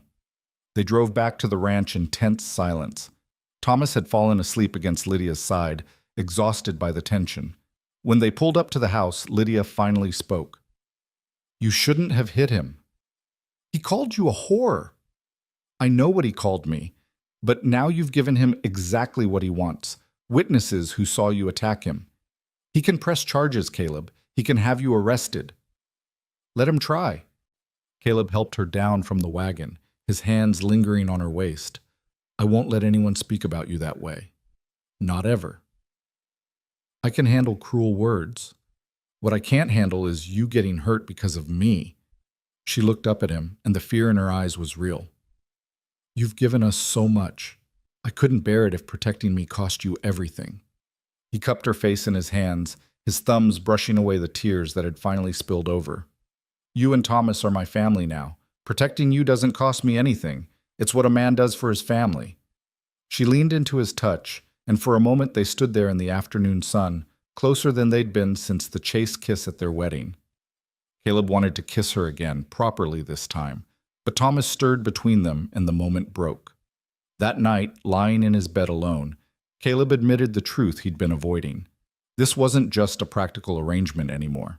Somewhere between the blizzard and the shotgun, between the quiet dinners and Thomas calling him Pa, he'd started to care for Lydia as more than just his housekeeper or his paper wife. He was falling for her, and that terrified him more than Hermann Polk ever could. The week that followed was quiet, deceptively peaceful. Caleb worked the ranch while Lydia tended the house and garden. Thomas followed Caleb everywhere, chattering endlessly about the horses and the cattle and the way the new calf could already run. They were playing at being a family, Caleb thought, and getting better at it every day. On Friday afternoon, Sheriff Taylor rode up again, and Caleb knew before the man dismounted that the news wasn't good. Polk filed charges, the sheriff said without preamble. Assault. Says you attacked him without provocation on church grounds. That's a lie and you know it. What I know doesn't matter. He's got a dozen witnesses who saw you hit him. Sheriff Taylor looked genuinely regretful. I have to take you in, Rourke. Judge Hartley will hear the case next week. Lydia appeared in the doorway, flour dusting her apron. No, you can't arrest him. He was defending me. I'm sorry, Mrs. Rourke, but the law's the law. The sheriff turned back to Caleb. You can come peaceful, or I can put you in irons. Your choice. Caleb looked at Lydia's stricken face, at Thomas peeking out from behind her skirts, and made a decision. I'll come peaceful, but I need 5 minutes to speak with my wife. The sheriff nodded and stepped back, giving them space. Caleb took Lydia into the house, away from the sheriff's hearing. This is my fault, she said immediately. If I hadn't... Stop. He gripped her shoulders. This is Polk's doing, not yours. He's trying to separate us, hoping you'll run if I'm locked up. I won't run. I know you won't. He pulled her close, breathing in the scent of her hair. But you need to be careful while I'm gone. Keep the doors locked. Keep the shotgun loaded. If Polk or any of his men come around, you don't hesitate. You shoot first and answer questions later. Caleb, you're scaring me. Good. You should be scared.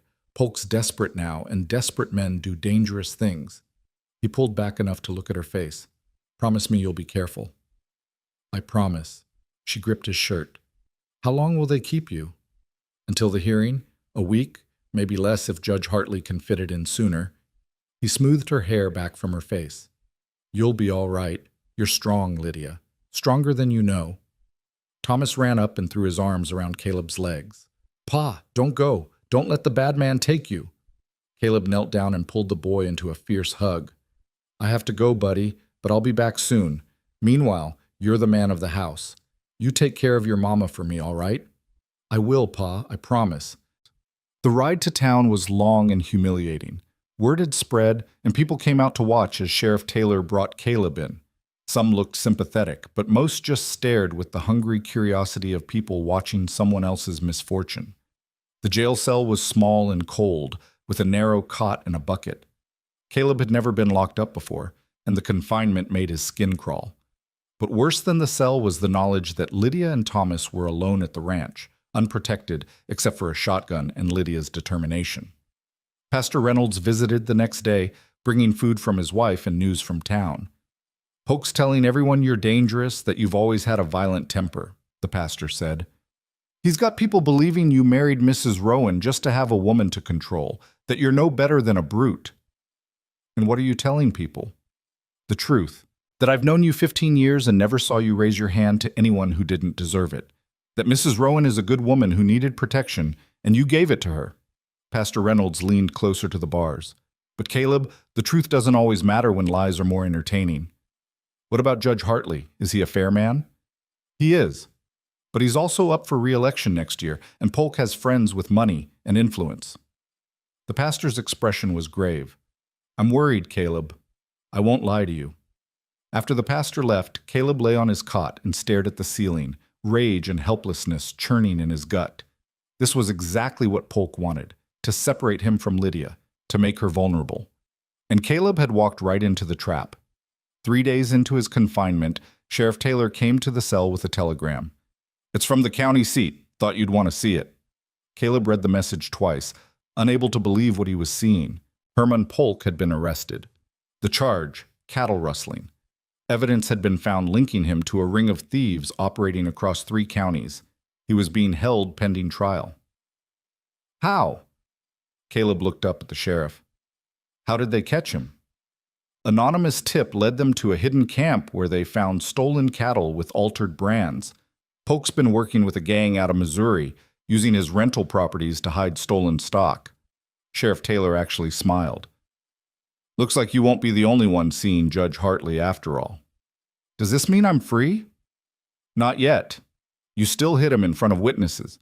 But the judge is coming tomorrow instead of next week. Says he wants to clear this up quick now that Polk's been exposed as a criminal. The sheriff lowered his voice. Between you and me, Rourke, I think you'll walk. Nobody's going to care about a split lip when Polk's looking at 5 years for rustling. The next afternoon, Caleb stood before Judge Hartley in the small courtroom. Polk was there too, in chains, looking smaller and meaner than Caleb remembered. The man's face was bruised. He'd apparently resisted arrest, and his eyes darted around the room like a trapped rat. "Mr. Rourke," Judge Hartley said, peering over his spectacles, "you're charged with assault on Mr. Herman Polk. How do you plead?" "Guilty, Your Honor. I hit him, but I had cause." "Explain." Caleb told the story plainly. Polk's harassment of Lydia, his attempt to take her from Caleb's land, the threats, and finally the vile names he'd called her on the church steps. When he finished, the judge turned to Polk. "Mr. Polk, is this account accurate?" Polk snarled. "That woman is a whore who was living in sin with him for weeks before they married. She owed me money and—" "Answer the question. Did you call Mrs. Rourke a whore on the church steps?" "She is a—" "That's a yes." Judge Hartley's voice cut through Polk's rant. "Mr. Rourke, I'm fining you $5 for disturbing the peace. Consider yourself lucky I don't give you a medal instead. Case dismissed." The gavel came down, and Caleb felt 4 days of tension drain from his body. He paid his fine and walked out of the courthouse a free man.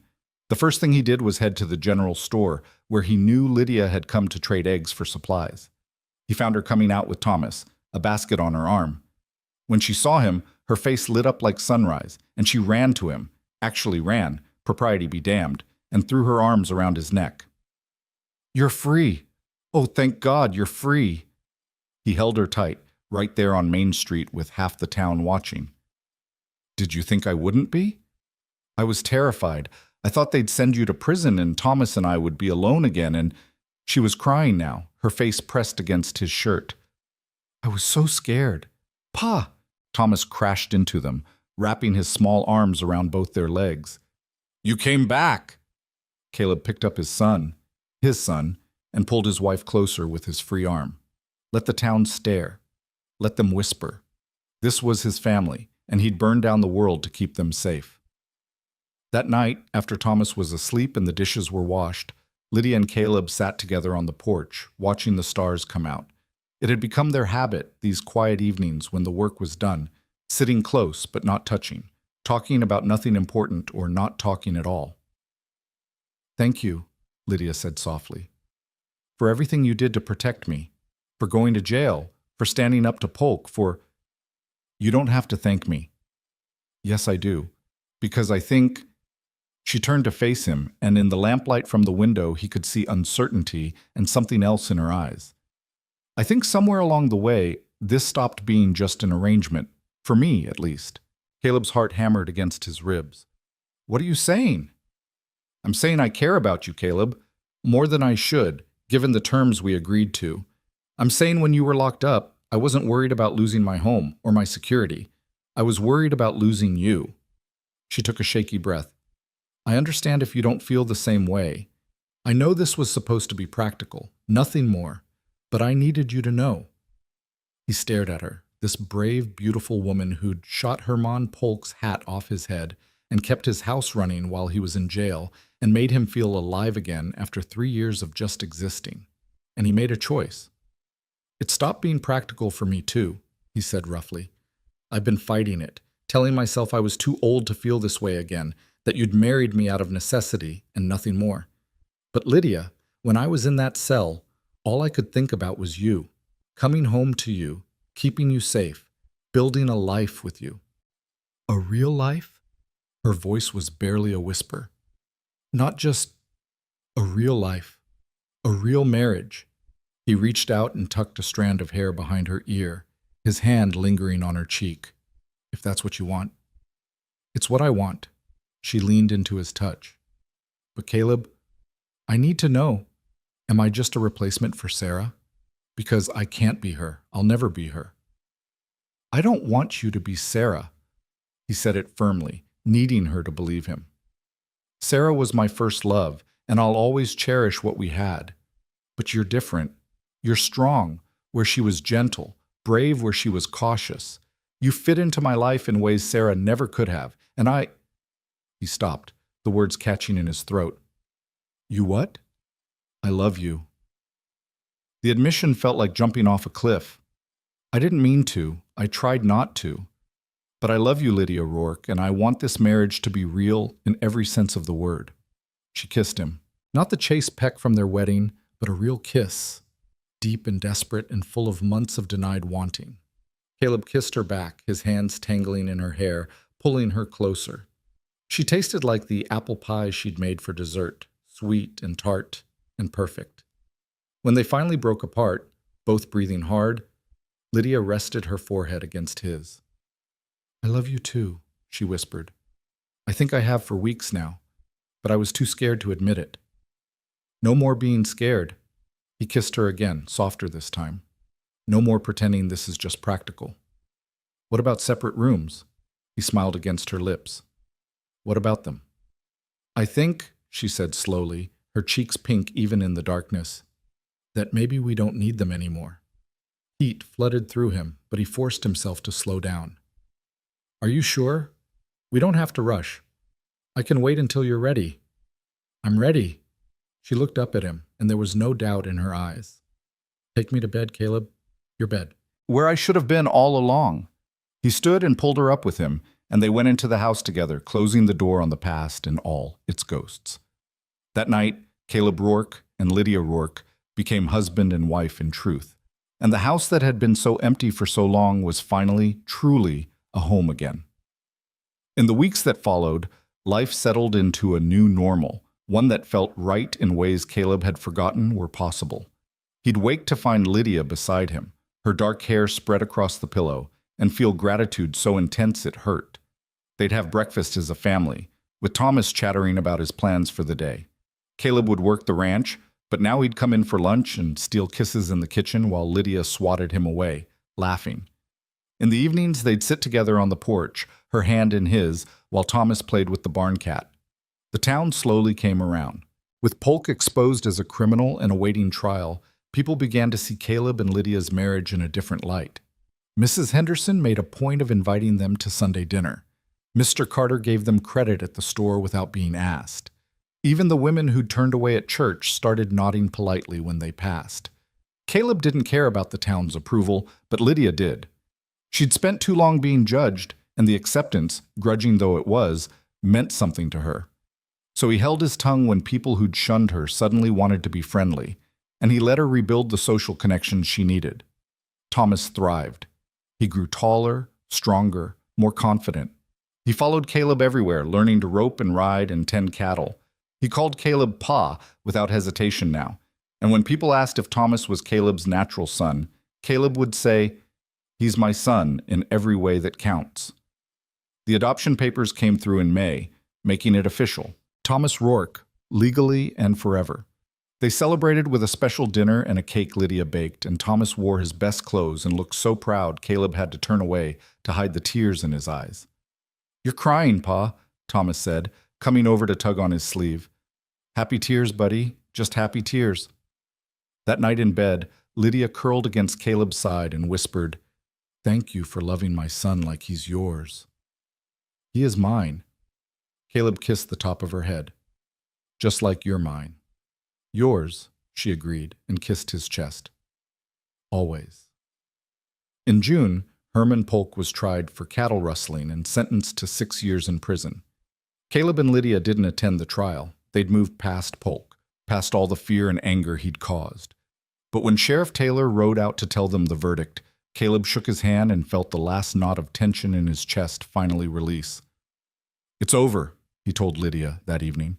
"He can't hurt us anymore." "It was over the moment we stood together," she said. "The moment we became a real family. That's when we won." She was right. They'd faced down threats and gossip and the law itself, and they'd emerged stronger for it. What had started as a desperate bargain in a blizzard had become something neither of them expected, a real love, a real marriage, a real family. But they weren't finished building that family yet. On a hot July afternoon, Lydia asked Caleb to sit down at the kitchen table, her face nervous and excited all at once. "I have something to tell you," she said. "What's wrong?" "Nothing's wrong. Everything's right. It's just—" She took his hands. "Caleb, I'm pregnant." The world seemed to stop. Caleb stared at her, his mind trying to process what she'd just said. A baby. Their baby. After everything, after loss and loneliness and learning to love again. A baby. Are you sure? I'm sure. The doctor confirmed it yesterday when I went to town. Her eyes searched his face. Are you happy? I know we didn't plan this, and if it's too much... He pulled her into his lap and kissed her until they were both breathless. I'm happy. God, Lydia, I'm so damn happy I can barely breathe. She laughed, the sound bright and free. I was so worried you'd think it was too soon, or that you wouldn't want... I want everything with you. A house full of children, a lifetime of mornings waking up beside you, growing old together on this ranch. He pressed his hand to her still flat stomach. This baby is a gift, just like you and Thomas are gifts I never expected but can't imagine living without. Thomas burst into the kitchen, tracking mud across Lydia's clean floor. Pa, come see. The new calf is walking. In a minute, buddy. Your mom and I have something to tell you first. Caleb lifted Thomas onto his other knee, balancing both his son and his wife. How would you feel about being a big brother? Thomas's eyes went wide. A baby? Really? Really, Lydia said, smoothing his hair. Sometime around Christmas. Do you think you can help take care of a baby brother or sister? I'll be the best big brother ever. Thomas threw his arms around both of them. Wait until I tell Buck. He scrambled down and ran back outside, presumably to share the news with his favorite horse. Caleb and Lydia sat together in the kitchen, laughing at their son's enthusiasm, holding on to each other like they'd never let go. We're really doing this, Lydia said. Building a family, a life, everything. We really are. Caleb kissed her softly. And it's going to be amazing. That night, after Thomas was asleep and the house was quiet, Caleb stood at the window of his bedroom, their bedroom, and looked out at the ranch he'd built. The land that had felt like a burden when he was alone now felt like a legacy to pass down. The house that had been so empty now rang with laughter and love. He thought about Sarah, who he'd loved first and lost too soon. He hoped she could see him now, see that he'd found happiness again. He thought she'd approve of Lydia, of the woman who'd brought his house back to life and given him a reason to stop just surviving and start actually living. Lydia came up behind him and wrapped her arms around his waist. What are you thinking about? About how one blizzard changed everything, if you hadn't stumbled onto my porch that night, but I did. She rested her cheek against his back. And you let me in. You could have turned me away, sent me on to town, but you didn't. I'm glad I didn't. He turned in her arms and held her close. Best decision I ever made, letting you and Thomas into my life. Second best, she corrected with a smile. The best was making it permanent. He couldn't argue with that. Marrying Lydia had been practical, yes, but it had also been the moment he'd stopped being afraid to live again. The moment he'd chosen possibility over safety. They went to bed together, tangled in each other's arms, while outside the summer wind whispered through the prairie grass and the stars wheeled overhead. Tomorrow would bring work and challenges and all the small struggles of building a life. But tonight, they had this, warmth and love and the certainty that whatever came next, they'd face it together. The lonely rancher wasn't lonely anymore. The desperate widow had found safety and love, and the house that had waited so long in silence was full of life again, ready for all the years of joy and sorrow and ordinary miracles still to come. Summer melted into autumn, painting the Kansas prairie in gold and amber. Lydia's belly grew round with new life, and Caleb found himself touching it constantly, in the kitchen while she cooked, on the porch in the evenings, in their bed at night. He'd press his palm against the swell and feel their child move beneath his hand, and every time it filled him with a wonder so profound he could barely speak. Thomas was beside himself with excitement about becoming a big brother. He talked to Lydia's stomach, telling the baby about the horses and the cattle and all the things they'd do together when the baby was big enough. He made drawings to hang in the nursery, the room that had been Sarah's, now cleaned and painted and filled with a cradle Caleb had built with his own hands. "Will the baby like me, Ma?" Thomas asked one evening as Lydia tucked him into bed. "The baby will love you," she assured him, kissing his forehead. "You're going to be the best big brother in the whole world. I'll teach the baby everything Pa taught me, how to feed the chickens and brush the horses and find the best fishing spots." His eyes were already drooping with sleep. and I'll protect the baby, just like Pa protects us. After Thomas fell asleep, Lydia found Caleb in their bedroom, staring at the cradle he'd finished that afternoon. It was beautiful work, smooth pine with carved animals on the sides, a family of deer on one end and a pair of horses on the other. "It's perfect," she said, running her hand along the polished wood. "I made one for my first child." His voice was rough. "Sarah lost the baby at 5 months. We never got to use it. I burned it after she died. Couldn't stand to look at it." He touched the cradle gently. "But this one feels different. This one feels like hope." Lydia wrapped her arms around him from behind, her swollen belly pressed against his back. "This baby is going to know nothing but love, Caleb. From both of us and from Thomas. We're giving this child everything we never had. Security, safety, a real family." He turned in her arms and kissed her deeply. "I love you. I don't say it enough, but I do. You've given me everything." We gave each other everything. She smiled up at him. "Now let's get some sleep. This baby has been kicking all day, and I'm exhausted." They settled into bed together, Caleb curled protectively around Lydia with his hand on her belly. He felt a strong kick against his palm and smiled in the darkness. His child, his wife, his son sleeping down the hall.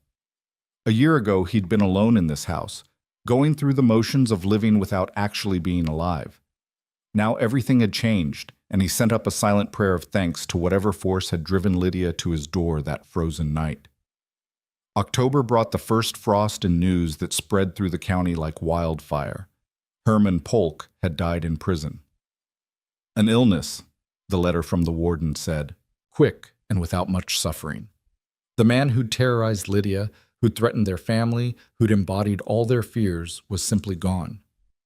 Caleb read the letter twice, then handed it to Lydia without comment. She read it standing at the kitchen counter, her face unreadable. When she finished, she folded it carefully and set it aside. "I should feel something," she said quietly, "relief or satisfaction or even pity. But I just feel nothing.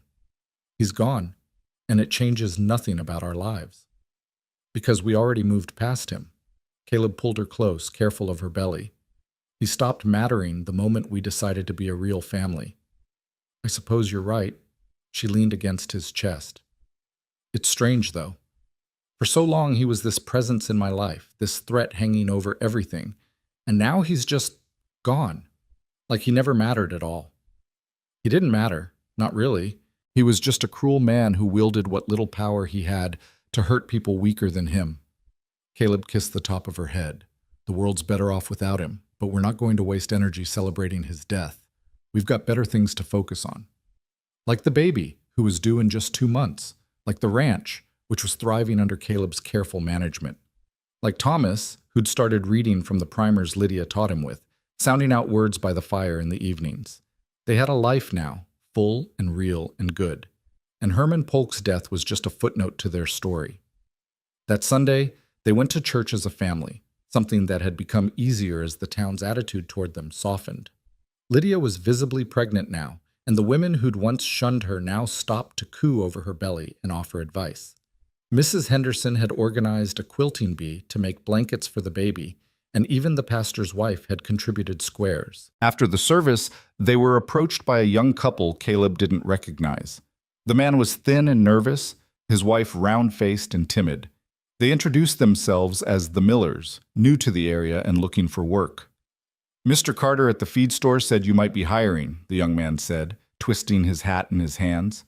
"I'm good with cattle and horses, and my wife's a hard worker. We've got references from back in Missouri, and we're willing to work for fair wages and a place to stay." Caleb studied them, seeing something familiar in their desperation. Young, poor, probably running from something or toward something better. He'd been that young man once, building this ranch from nothing. "I've got a line shack on the north pasture," he said slowly. "Needs some fixing up, but it's solid. You work the winter for me, prove yourself, and come spring we'll talk about permanent wages and building you a proper house on the property." The young man's face lit up with hope so bright it hurt to look at. "Yes, sir, thank you, sir. We won't let you down." "See that you don't?" Caleb shook his hand. "Report Monday morning. I'll show you the work that needs doing." After the Millers left, practically floating with relief, Lydia squeezed Caleb's arm. That was kind of you. That was practical. I need help with the ranch, especially with the baby coming. But he couldn't quite hide his smile. Besides, I remember what it's like to need someone to take a chance on you. Like I took a chance on you? She was teasing now, her eyes bright. Like we took a chance on each other. He helped her up into the wagon, his hand lingering on her back. Best gamble either of us ever made. November arrived with cold rain and gray skies. Lydia grew larger and more uncomfortable, her back aching, her sleep restless. Caleb did what he could, rubbing her feet in the evenings, taking over more of the heavy household work, making sure she rested. Thomas tried to help too, bringing his mother pillows and cups of water, patting her belly and telling the baby to stop kicking so much. The Millers moved into the line shack and proved to be good workers. Young Jacob Miller was quick to learn and didn't complain about the hard work.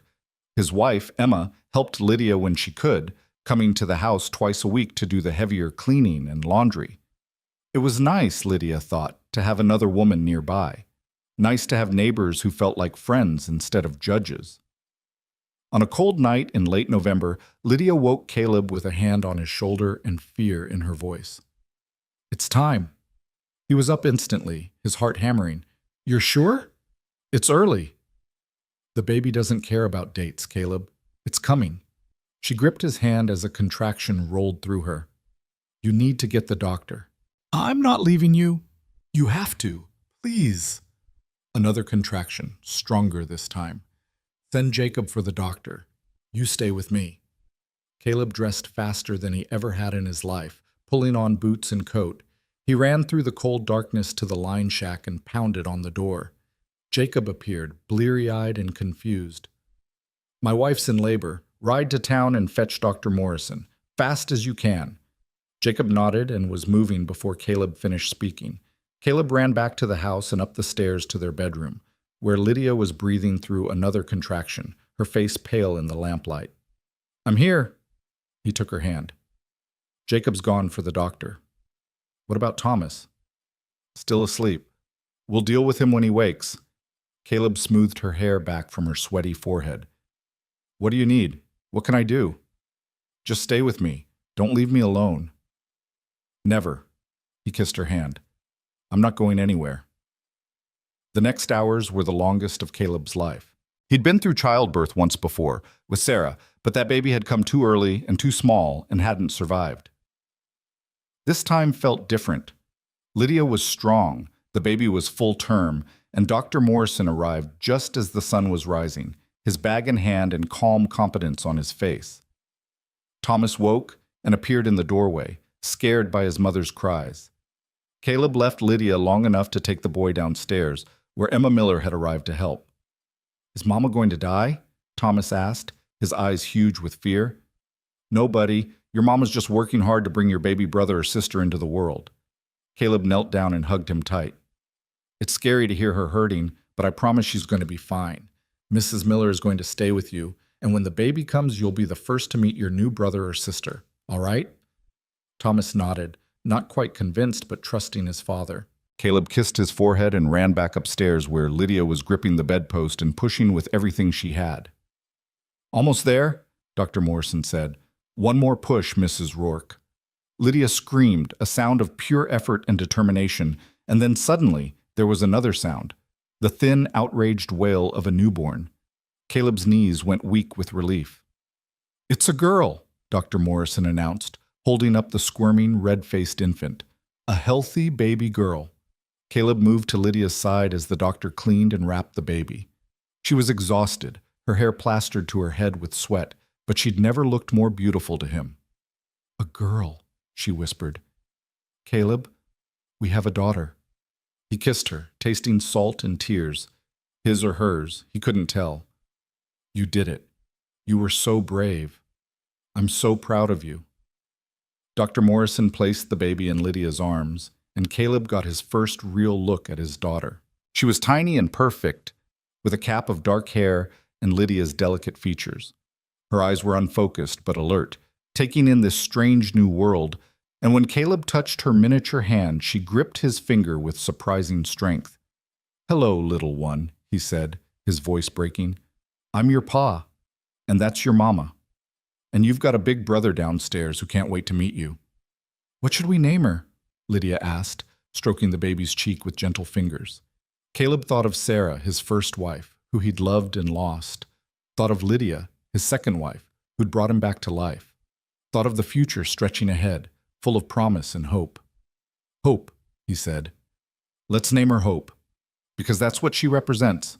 Hope for the future. Hope that good things can come after loss.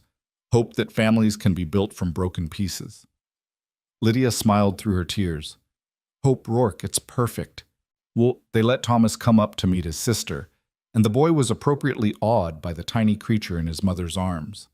He touched her hand carefully, his expression serious and protective. "I'm going to take care of you," he told the baby solemnly. "I'm your big brother, and I won't let anything bad happen to you ever." Caleb pulled his son close with one arm while keeping the other around Lydia and the baby. His family, complete now in a way he'd never imagined possible. 2 children, a wife he loved more than his own life, a home full of warmth and laughter and purpose. Dr. Morrison left after ensuring both mother and baby were healthy. Emma Miller brought up food and fresh linens, cooing over the baby before leaving the new family alone. Caleb helped Lydia get cleaned up and settled more comfortably in bed, the baby sleeping in her arms. "Thank you," Lydia said softly. "For what?" "For taking us in that night. For protecting us. For loving us." She looked up at him with eyes full of emotion. "For giving me a home and a family and a life I never dreamed I could have again." "You gave me the same things." He sat carefully on the edge of the bed. "I was half dead before you came, Lydia, just going through the motions. You and Thomas brought me back to life, and now hope." He touched his daughter's soft hair. "Now we have everything." "Not quite everything." Lydia's smile turned mischievous despite her exhaustion. "We don't have a bigger house yet." He laughed, the sound startling the baby, who made a small noise of protest. "Are you saying this house isn't big enough?"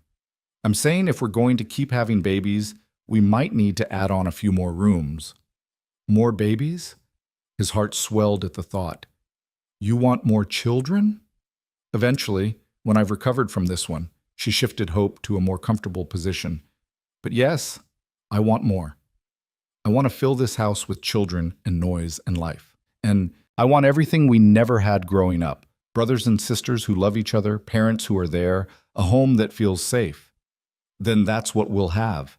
He leaned down and kissed her softly.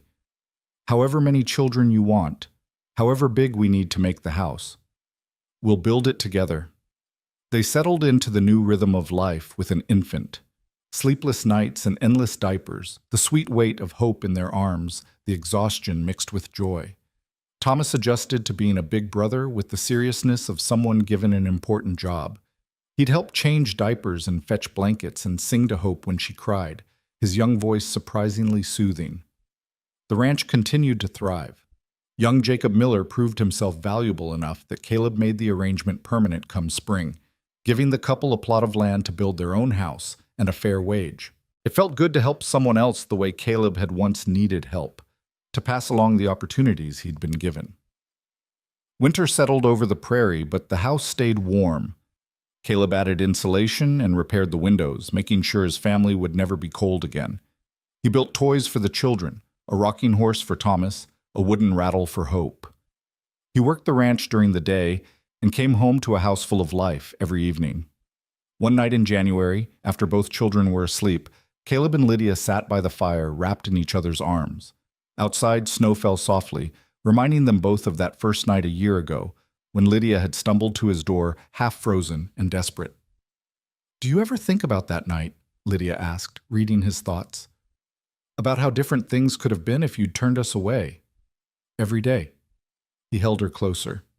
"If I'd sent you to town, you might have died. Or if you'd survived, you might have ended up with some other man, living some other life. And you'd still be alone in this big house.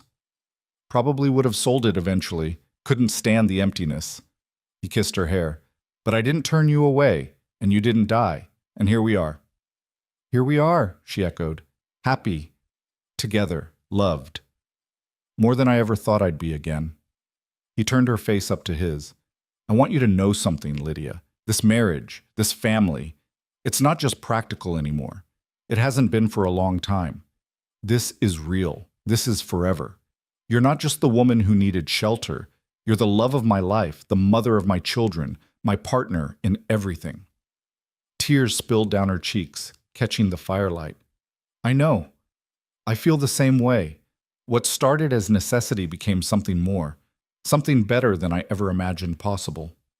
He kissed her then, deep and slow, tasting salt and sweetness. When they finally broke apart, they stayed close, foreheads touching, breathing the same air. I love you, she whispered. Not because you saved me, not because you gave me security, but because you're you, stubborn and kind and strong and gentle all at once. Because you love my son like he's yours. Because you gave me hope in more ways than one. Because when I look at you, I see home. I love you too. His voice was rough with emotion, and I'm going to spend the rest of my life making sure you never regret stumbling onto my porch that night. Never. She smiled through her tears. Best decision I ever made, freezing to death in the right place. He laughed and pulled her close, and they sat there in the firelight while the snow fell outside and their children slept upstairs. The house that had been so empty was full now, full of love and laughter and the messy, beautiful chaos of family life. Spring came again, bringing green grass and wildflowers, baby calves and new beginnings. Thomas turned 5 and started real lessons with a primer Caleb bought in town. Hope grew strong and healthy, her dark hair turning lighter, her eyes settling into the same storm gray as her father's. She smiled at Caleb when he came in from work and reached for him with chubby hands, and every time it melted his heart completely. Lydia bloomed too, her figure returning, her strength renewed. She worked in the garden she'd planted, growing vegetables and herbs and flowers to brighten the house. She became friends with Emma Miller and several other women in town, building the social connections that made a place feel like home. On Sundays, the whole family would dress up and go to church, where they were greeted warmly now instead of with suspicion and whispers. The ranch prospered. Caleb bought more cattle, fixed up the outbuildings, improved the land. He was building something now, not just a working ranch, but a legacy to pass down to his children. Thomas showed interest in the work, following Caleb everywhere, asking endless questions about the animals and the land. Caleb was patient, teaching his son everything he knew, the way his own father had once taught him. On a warm evening in May, Caleb found Lydia sitting on the porch with Hope in her arms, watching Thomas chase the barn cat through the yard. She looked content and peaceful, more beautiful than ever in the golden sunset light. "What are you thinking about?" he asked, settling beside her. "How far we've come." She leaned against his shoulder. "A year and a half ago, I thought my life was over. I had no home, no money, no hope for the future. And now look at us. We have everything." "We do." He put his arm around her, careful not to jostle the sleeping baby. "Though I heard you talking to Emma about maybe having another child." She blushed. "You heard that?" The window was open. He grinned. "So?